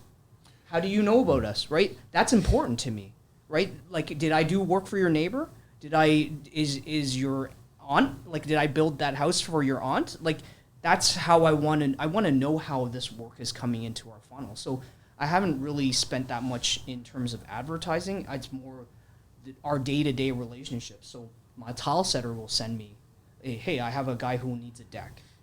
Or my painter will be like, hey, like, this guy needs a gut, you know? And that's how the job's Networking. going. There was a funny thing that happened way back in the early days of the show, where I had Mike Mole from Social Media House. I think he's changed his company name now. When we were talking about social media, it was when I was doing a few shows at the Building Expo. And he said something interesting. He was like if you wanted to try to get your message to clients, find out what social media platform they're using, right? And it did twofold, which I thought was interesting. It allowed you to go to their, so you're vetting the client, you're trying to get this job from this client. You go to their social media platform of choice, and you discover their likes and dislikes based on their Facebook page or whatever, Pinterest, all this other shit. So now you're getting a better understanding of who the client is. Second, it gave you an opportunity to possibly buy an ad on that platform. So when they're going through their feed, because you get an understanding of how much time they spend on social media, because our clients do spend time on there, your ad will come up. And when they're having a conversation with their significant other, we need to renovate. And all of a sudden, Neil is coming up. Yeah. Justin's coming up. I've looked into that. And I was like it's actually, there's a little bit of homework involved, because he was really critical about how, first of all, saying that Google AdWords is like teaching a 6-year-old like these dangerous gun skills or something like that. It was just like, you have to be very particular with the words that you use and how you lay out the words. But if you want, refresh that show and listen to it, because Mike has some really good insight on that. But it made sense to me that you're weeding out a bunch of just throwing it out there. You've got a client that's in a certain neighborhood, and you know that they're on this platform, and you get that, you find out who they are, and you get a better understanding of what they like and their dislikes, and you could also hint at that when you're communicating with them. So if they just announce, oh, you know, my son, daughter, whatever, just won the championship hockey or whatever, right? You could probably just drop that in an email and say, how is the championship? Like shit like that. And then it's that whole Rockefeller, as much as I dislike that thing, but it's that whole Rockefeller mentality that whenever they shook hands, it was never a conversation about, let's do business. It was, how's your son doing? Hitting them on a more personal level. Yes. So that's what I'm saying, is that's going to almost guarantee you work. Social media was huge for my business. Yeah. Completely changed it. Yeah. Just posting to Instagram and Facebook. I'd almost guarantee a job. But how did you present yourself? With the posts? Yeah. It was just literally of the houses, so it wasn't like a personality behind it. It was literally just the design. So it was design and layout. Yeah, exactly. Okay. Just the design. But the reach was was so far that I've been flown to Louisiana to do a house and flown to BC to do a house. It's pretty crazy how that changed. Little posh in the corner there, huh? No, but that's exclusive to social media. I'm over here. Yeah, we wanted to divide this now. No, but that's all But thanks that's to good. That's social what media. listen, man. This show's listened to in so many other countries, and I'm like, Oh, cool. I love it. It's amazing, right? So maybe one day you'll be talking to like in their back. Manny will get a referral fee. Yeah, no, pick up a shovel, man. I was like, what? No, I'm not here to build. But I mean, there's ways to be creatively thinking about how to get your message out there, other than just a typical lawn sign. And just, I don't think you can just rely on referrals as much, especially in the leaner years. And I go back to Jim Carrey, where how did you survive, right? I think they had to think creatively to get their messaging still out there, because I think you wanted to find out who still had money during those recession years, because people still wanted to build. They still had money, but they were I was being the busiest critical. I've ever been during the pandemic. Really? Yep. But everybody was like that. Yeah, Yeah, that's what I mean though. Like it was lucrative. Yeah, but now you got clients that are being really, really careful about every penny that's being spent. True. So they want to hire almost the best ultimate contractor, right? Is that you, or is that somebody else, or what's the story? But they're spending more time making their assessment, right? Yep. To all those who work hard every day, let us show you how much we appreciate you. It's Customer Appreciation Week at Work and Wear, with the biggest deals on the biggest brands, including safety footwear from $69.95. Pick up some work pants and get 50% off the second pair. Plus, enter to win a Napoleon barbecue, a Milwaukee radio, or a $500 gift card. Customer Appreciation Week, September 20th to 25th at all 3 Work and Wear locations: Scarborough, Markham, and Whitby. So I just want 2 cents. That's all it was. But you know, the saying, like, don't do work for, you know, family and friends. I completely, I completely disagree with that. Like, the foundation of our work is family, friends, and neighbors, and you know, my whole street is work that's been done by us, and you know, so all my neighbors are just like, you need a carpenter. This guy, he lives at 173, you know, like it just comes like that. It's just natural, organic networking. Like it doesn't come down to a sale for me. I find that's the best way to network, that organic, because then those are all like-minded people. All those clients are like-minded. Exactly. And then so they you might know have what a to certain, expect as soon that as clientele they see, level. hey, I want this porch or patio design that you did for so-and-so. They know exactly what they're getting already. And they know what their friends or family paid for it too. Exactly. So they're already expecting to pay a certain amount close to that, right? You could have charged more. Social media. Very true. Named your price. So what are clients asking for these days? Is it always like that stupid massive kitchen with that stupid massive front entryway? Like I was just in a house recently. islands? Two islands Hey, and I 15 got sinks. Like I was in a house in Milton, 8,000 square foot. That's it?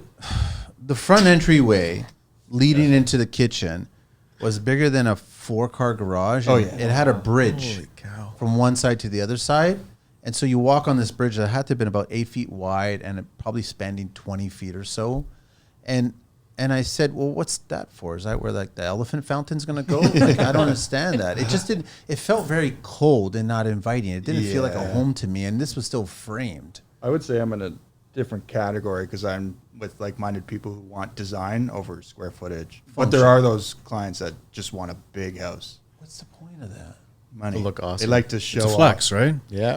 Big And there's grand big egos. I know, but I entry. walk to the back windows and it's just all massive windows in the back, Yep. and then there's 4 floor registers in every single area, and I'm like, I know. then there's like 1 furnace upstairs and maybe 1 furnace in the basement. I was going, it's not going to be enough. You need 4 in here. That's 2,000 why, square like, feet. for instance, people will ask me, what's the best investment in a house? And I would say finishes. Like, don't go for the ICF because no one's going to care. I mean, there's going to be people like us that care. Yeah. Come on. But the homeowner that comes They don't. in, They can't Yeah. justify the heating. yes, exactly. Gains? They don't care. That's It's sad. design. That's it. Finishes. So spend your money there. Wow. So they just care about the finishing. Don't say that on this show. I know. But they don't. But we got to educate No, I them. don't. I Yeah. don't doubt it. Like I believe it, right? Sad, Because they don't give a shit about as much as we care about the behind the scenes. They don't really truly care about them. There's I think 10%. It's unfortunate. A great way to, you know, get clients to think outside the box is just travel. Oh, Go to different 100%. countries. go to different countries. You go to Hong Kong, go to Japan. I've said it over and over. You want to design a kitchen? Go out to your favorite This room here restaurants. is 2 bedrooms. You know, Go out to your favorite restaurants and look at how their kitchen is built. Yeah. Yeah. And windows. And doors travel, finished. and one of the best kitchens I've ever saw was in Kyoto. Amazing. And I walked in there and I was like, this is so functional, so small, smaller than this room. And it was like a beautiful kitchen layout. Right. And I was like, this makes sense. It was just mental note, take a picture. Yeah. That's just how it is. Like I saw some beautiful bars that had these amazing kitchen layouts in Ireland. I was like, yeah, you're 100%. You travel. That's the unfortunate thing is we need enough Canadians traveling to get rid of Shaker. Yeah. Like completely, man. Yeah, we got to get away from Yeah. Yeah, there's just more intentional, really, really smart ways to build and make use of our space. Like after traveling like in Northern Europe and coming back, I was just like, my house is humongous, you know, in Midtown Toronto, but they use the space really well. Yeah. It's like, are you going to flaunt your wealth and being like, hey, this is 8,000 square feet? Or you can have hidden wealth, you know? It's built into your home and it's functional, form and function. Both of them have to be there. You're talking like money in the walls? Yeah, exactly. Insulate. A little drug cartel thing going on. Kids of today, are they better than us on health and safety? I think they might be more aware of it. John's got like, There you go, John. do they think that AirBuds are like safety headsets? Is that That's their hard hat. Yeah. I mean, I think we're all at fault some days for not putting safety first. But, case in point to the 2 young guys that I pulled out of that college program, sweatpants and untied shoe, like boots, having to be reminded to wear gloves when handling certain materials or safety glasses when making certain cuts. And again, we're all guilty, guaranteed of. Well, we're trying to educate them. Unfortunately, to them, I don't think they had enough practical. They just had, more theory, right? So maybe it's different. Maybe, maybe there's more safety being drilled in. Our mentality is if it's not oxygen, you shouldn't probably be breathing it in. We buy the proper PPE. Most of the guys wear it, but sometimes there is that, it's in the truck. Yep. What the truck is in another city. Really hot out. Yeah, it's just one cut. It's one cut today. And that's all it one takes, cut right? tomorrow. That you're breathing that in, or say something. It's one cut. Well, it only takes one cut to get something lodged in your eye. Yep. It's a communal effort. We all have to talk about it. We all Just gotta address be it. conscious of it as well. Yeah, and you're going to be the bad guy some days when you're like, put that mask on because it's too hot, or You'll thank me later. yeah. Damn, I sound I like think someone should design. We're getting old. They should design a respirator that actually has a dust in it. So as you breathe it in dust. So then they can get an idea of how it is. Put on earmuffs that have a ringing sound in it. Yeah. So you're constantly hearing this ringing sound. Like just keep on reminding them in 20 years, if you do not pay attention to that This just is one what it's cut got to situation, life. this is what you're going to be dealing with for the rest of your days. Maybe that'll educate them. I don't know, but You just gave somebody a whole bunch of product ideas. this happens on the show all the time. It's just like, I'm just anything. I'm trying to think of anything positive about clients.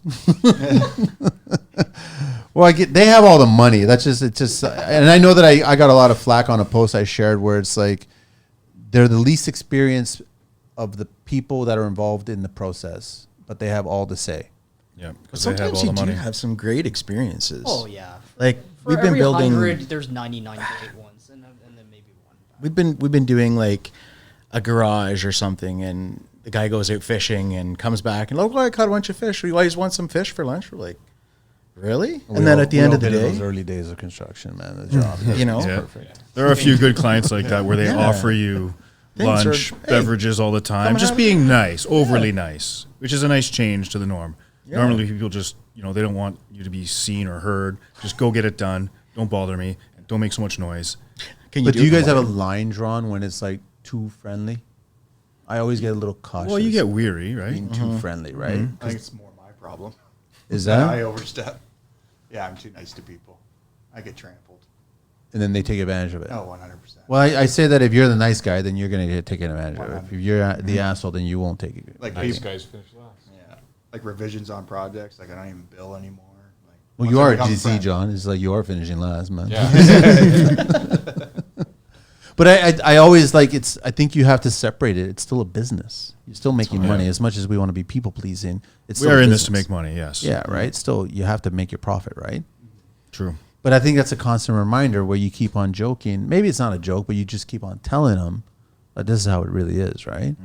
No change order hasn't been paid, then you keep on.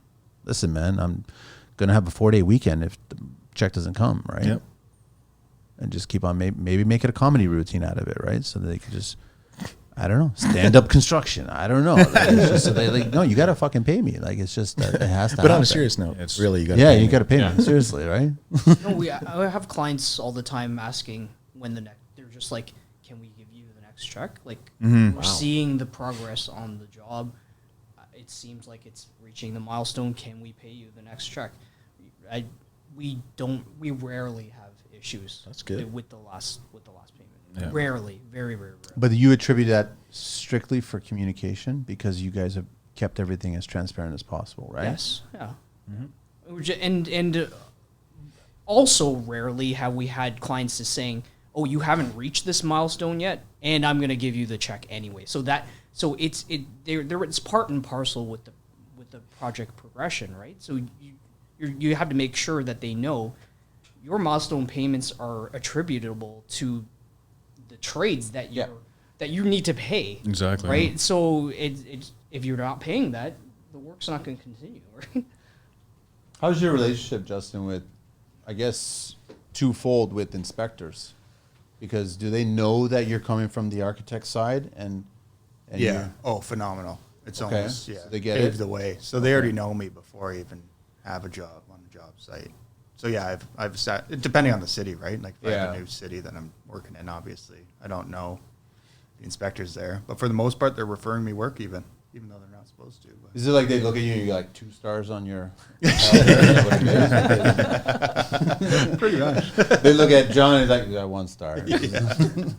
I think they know I'm not going to try to evade any building code or anything like that, right? Just because I have to abide by my drawings that I created too. Yeah. Right. So yeah. Any crazy inspector stories? Anything stupid? I'm just interested. We got it, John. I always listen, inspector on site is like an education on site. It's just like, you're here, might as well just pick your brain, man. That's all. I don't know. We had one inspector that was, he's ready to retire, so he really didn't care too much, and he had a protege with him. Yeah, but he made two visits. The first visit, the drawings weren't big enough for him. Yeah. He wanted full size site plans that Yeah, come I in the heard that one cardboard before. tube Yeah, I with the white cap. Yeah, I know. Where it's plastered all over somebody's dashboard, like a know. really big one. So we went out and got that. Then he came back, didn't even look at it. He had his protege looking at it, who had no clue what he was looking at because I could tell. The Mazda? Yes. Yeah. And then he would go to him and say, like, look at this and then look at that, just to try and guide him. But other than that, like we did an I-beam, so load-bearing wall removal with an I-beam flush mount in the ceiling, and we had to carry the load through a post down to the I-beam in the basement. They didn't even go down and check it out. Didn't even look. I could have had that floating in midair. Why do you think that they don't check? Maybe he just thought it was great work and he trusted me on I think seeing they what he see saw. a few things throughout walking through, and then they're going to assume the rest. The rest is it. I think it is. If they Yeah, see that's some how I good look work, at it, yeah. they just... And if Yeah, you're this not willing guy's to good. hide it and you're just not being a dick and you're being respectful. It surprised me, though. It really did surprise me that it just seemed like, go through all this, get the permit and jump through all this red tape, and we're, crossing our T's and dotting our I's, and he was there for like 10 minutes. Yeah. I think it's like, Justin, I think that I've never had a problem with an inspector. Like but I've also been an open book. Mm-hmm. Yeah. I don't hide shit. And I'm like, okay, sure, great. Come on in. Yeah. Come on down. Like you're the next contestant. Then take a look at it, all this shit. And they're very like minutes. Yeah. And then they're off to the next job. I Right? think usually if they ask you a few questions pertaining Yes. to the drawing, if you Yeah. answer correctly, they know you know how to read the drawing. You've gone up. I just above and beyond. want But do they? I just want the inspectors to be somebody that is respectful and reasonable. So if there is a deficiency, let me know and give me an opportunity to rectify the deficiency and have the permit open until I close it. But let me show you photos of it or whatever. Like, don't make me go through like the entire process of rebooking it, meeting you back on site. Like, just 99% of the inspectors that we've dealt with are fantastic, and that's props to the city of Toronto. But that's on you too, right? Because Yeah. you're creating that environment for them to Right. enter, But I right? have had inspectors who come in and they start inspecting parts of the project that aren't even within scope, and then just saying you need a backflow preventer, or you need the X, Y, and Z on this, and we're just like, we didn't touch any of that, and they were just like, we're not closing the permit until you do this. So it turns into a change order, it pushes the whole project back. I retract my statement. I had one dickhead. One I remember Mazda. you talking about Yeah, that one last Mazda show. on He was a that. young guy, right? The young guys try to prove themselves. Yep. 100%. And I contested him. And You I fought took, with the city and I about took it. it to a super, and then it was a bunch of emails back and forth, and the client was a part of it, the whole thing. And he's like, man, I'm not getting anywhere with it. The job was done, and I'm not getting anywhere. Can you take care of this? And I was like, sure, I'll take care of it. And then I got his boss involved, and he didn't like that. And ultimately, I was right, and he was wrong. And I had to get a consultant to speak to me. Wow. To explain to me, that's- quote this code in the OBC, and that'll shut him up. Yep. And that's exactly what I did. And then they said, okay, yeah, you're right. We're signing off on the permit. It's all done. We're closing it. I'm like, so why did Mazda there have to fucking do this? Right? You didn't have to do this shit. No? Yeah. He was such a dick walking around going, well, that's Just not flexing. correct. And I'm like, dude, man, Yeah. enough of this crap, man. Yeah. And you know what we're talking about? It was a window well that was drawn, and it was 36 inches from the footing. Oh, So the frost coverage. Yes. Oh, I remember you talking to him. So then the consultant was the one that identified, he's saying, you realize that number is at the bottom of the footing, not the top of the footing. So you're clear. You got the 48. But Protege was saying that it's from the top. And then he pulled out the code number on it, and he goes, send it to them. Yeah. It's from the bottom of the footing, not the top. So we were in by 1 inch we were in. But I'm like, don't do that. Like, it's just like you're pissing somebody off for no reason. And I was more than willing to communicate with you, talk to you about this shit. Especially if it was approved on the drawings initially. Inspector taught me real quick. It's not approved drawings; they're issued. Well, I've had inspectors saying, why didn't you bring us in for foundation inspection on a helical pile installation? No, they were on that particular job because it was structural members. So there was LVLs because he was removing walls and Right. stuff in the basement, and then he wanted this huge window. Huge window. It was like 4 feet wide, almost 5 feet tall. He wanted all this light coming in, right? Yeah. And I was like, okay, sure, we'll cut open. I don't have a problem with that. It's totally easy to do that. We'll take care of it. But then I didn't realize it was so close to the footing, and I didn't realize that you're basically creating a situation where you are conflicting with frost. But we weren't. We were within by 1 inch. And I'm like, prove to me, because this is what the consultant said, prove to me on this length of wall, by that compromise of that window well going down, that you're 1 inch away from the frost line, that's going to create a crack in that wall someplace. You can't prove that to me. No. So that's how he lost. So that wall was structurally sound, even though we added this window well in there, and even though we were 1 inch away from the frost section of it, even though we added 4 inches of styrofoam on the bottom of that window well, right? And it was a 3 foot wide, deep out, and the depth of it down, and then still For the rigid foam?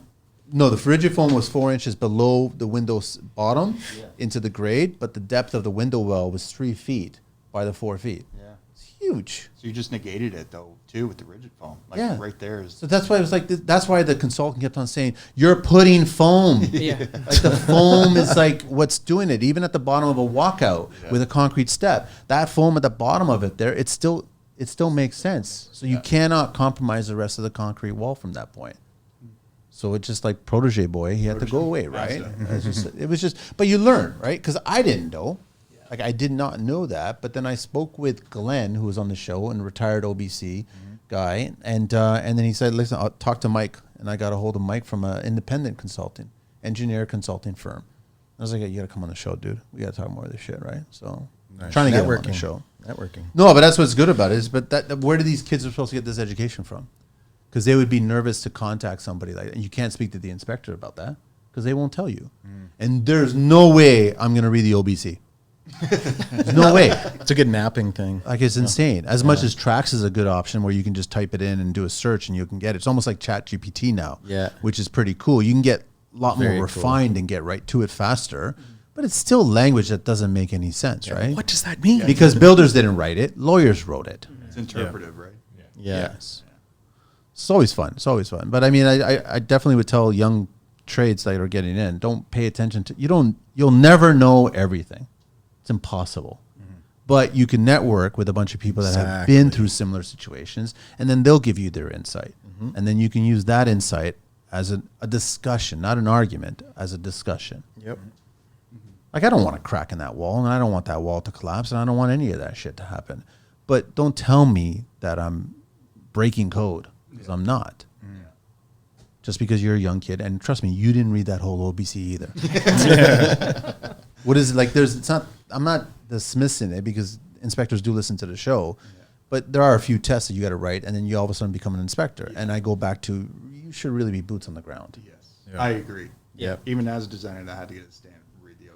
Yeah. Did you read the whole thing? Or you can't say that on their oath? Yes. Yes, you read the whole thing, cover to cover. Oh, we're being filmed. Shit. They're going to read your lips going, that's a yes. No, I know, but you're going to learn. And that's the thing. Another inspector taught me this. He goes, we can't submit or issue drawings that cater to every single type of structure that's being built. So it's like a general blanket at that point. But then when you're building something unique, then you have to apply that general blanket to those unique situations, and then you figure out what should be done at that point. That's my extent of architecture and inspection and stuff like that, right? So everybody's on the same page, even us architects with you. You won't read the whole thing and you won't understand. You got to do it by doing. Doesn't it make more sense? Yep. Yep. What else you guys want to share? I think we covered quite a bit, almost all the stuff that I sent you guys, the 15,000 pages of notes and stuff that I always have. But I think it's a great show, man. It was like lots of good stuff, man. I really appreciate your time and everything. Yeah, it was awesome. Appreciate it. No, so I think is there anything, because now you guys can ask each other amongst each others or whatever, like, and just if there's any questions or. Not so many questions, but Appreciate take the everyone's booze and the business cigars. card or Yeah. their tag. Making and connections. And we'll all link up. I might need your services. Yeah. Yeah. Absolutely. So your work is digitally. Yeah, I can work wherever. But my stamp is just designated for Ontario. But in some areas like BC, I didn't need it. Structural engineer signed off. Okay. Louisiana, you didn't need it. I'm kind of confused why I don't know if they're architects or they're draftspeople on Fiverr. Oh, yeah, that would be draftspeople. Those are draftspeople, right? Yeah. But those drawings you can submit As a homeowner. At that as point. a homeowner, yes, as a homeowner. So you could purchase plans, for instance, then go in. As It just boggles my mind that you could purchase plans for like I know. $200 on Fiverr from some guy in Hey. Bangladesh Hey, building a home. I'm just saying. I need a job. I'm just saying, but I'm just saying that there's a red flag. There's a red flag in my opinion. That's pretty crazy. They don't understand codes. I mean, Yes, that's where I'm going with it, right? I think that you think you're getting a cheaper product, but you're not getting a better product. I fixed so many that I can people have imagine. bought and come to me and it's like, can you do your thing? I'm like, I have to just restart. Should have came to me first. Yeah. Listen, I'm not It's costing endorsing you more money. I'm not Yeah. endorsing it because it makes no sense to me because they don't know the codes here Exactly. and they're not boots on the ground here, Yeah, right? yeah. But then I'm looking at it through the client's perspective where it's like, hey, we can get the drawings done for $200. Maybe from the creative aspect, there might be a designer out there that does something super cool, and then I get those drawings and have to structurally lay it out. That's okay. Is everybody asking for an ensuite in every child's bathroom or bedroom now? Yeah, or Jack and Jill. Like, did we all grow up like I had four yeah. siblings and we had one bathroom? Yep. 2 girls and 3 boys. Like, Yeah. but every bedroom now has an ensuite.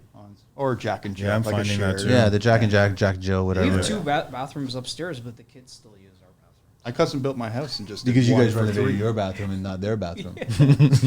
That's why. Sorry, you what? I custom built my house and just did one bathroom for my 3 kids. No ensuite. And Father of the Year goes to. Why'd you do that? I don't know. I just think it's wasteful. More shit. To I clean. agree with you. Mm-hmm. It's just One have person girls? shitting at a time. Like, come on. yeah. I don't understand why, but it's kind of smart that you did that. And then to reno that later on, the cost to do You know, 3 that instead too. of 1. Yeah. Like I had a budget, obviously, so doing more than one. Like I care about design, so I put all the money into design, not how big the house is. Adding en suites for everybody, walk-in closets. Do clients ever bring up the work triangle in the kitchen, or is that thing dead and buried? They bring it up? Almost every client. But this doesn't work with the triangle. There's no triangle. This is just made up. Listen, you square. What's that? Like, John, you guys ever have a triangle conversation with clients? I haven't come I've across I've that. seen the Man, triangle. it doesn't exist, right? I learned from drafting school back in high school the work triangle, right? What was it, Stupid. 27 feet? Was it 27 feet in I total? don't even know how many feet. It's just like the workability. Like the actual triangle. Yeah, Not going sink, around an fridge, island. stove. You have to have under 27 feet, I think it is. Okay. And I'm like, that makes no sense, man. You haven't factored in how many grocery bags you're coming home with, and you haven't factored in where things are going pantry wise or cold, hot, like all kinds of shit, right? You haven't factored in any of that shit. Yeah. No, it's total bullshit. So it doesn't exist anymore. No. The triangle does not exist anymore in today's world. No. It's like a trapezoid now. It's the circle. Just go around the island because Yeah. there's always an island. But I guess with your drawings, I guess it's the kitchen, You spend most of the time discussing with clients. Yeah, I would say for the most part, the living room. Masters are big. Yeah, of course it is. Most of your time spent in the kitchen, though. Primary. Oh. Uh-oh. As a homeowner, Look, most of your time is spent in the kitchen. I would say so, yeah. Yeah, it's important. It's an important space, and it's nice. And when you entertain, it's usually Good for around the kitchen entertaining. and living room area. If you can combine both those rooms and have like the whole back of the house, both of those rooms, then it works out great. My problem is sometimes you get clients who want to do islands and they'll do the overhang and they'll only do it like 10 inches. yeah. Yeah. Your knees You know, hit the- what happens with the knees, exactly, right? I try to explain to them the bare minimum is 12 or you're hitting knees, right?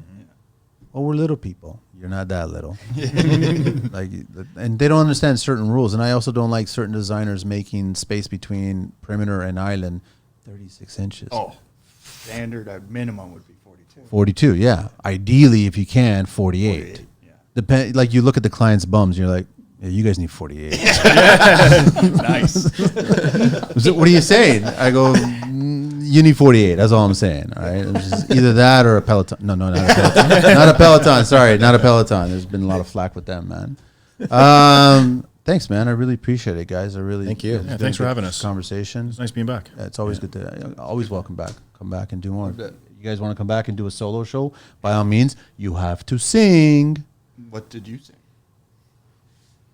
It wasn't you. It was. It was all three of us. It was all three of you guys. Yeah, the three. Oh, you guys did. the hip, I think. No, you guys did. I'm trying to remember the band. The Hip. Yeah, that's right. Yeah, you guys did the Hip. Don't ask me what song.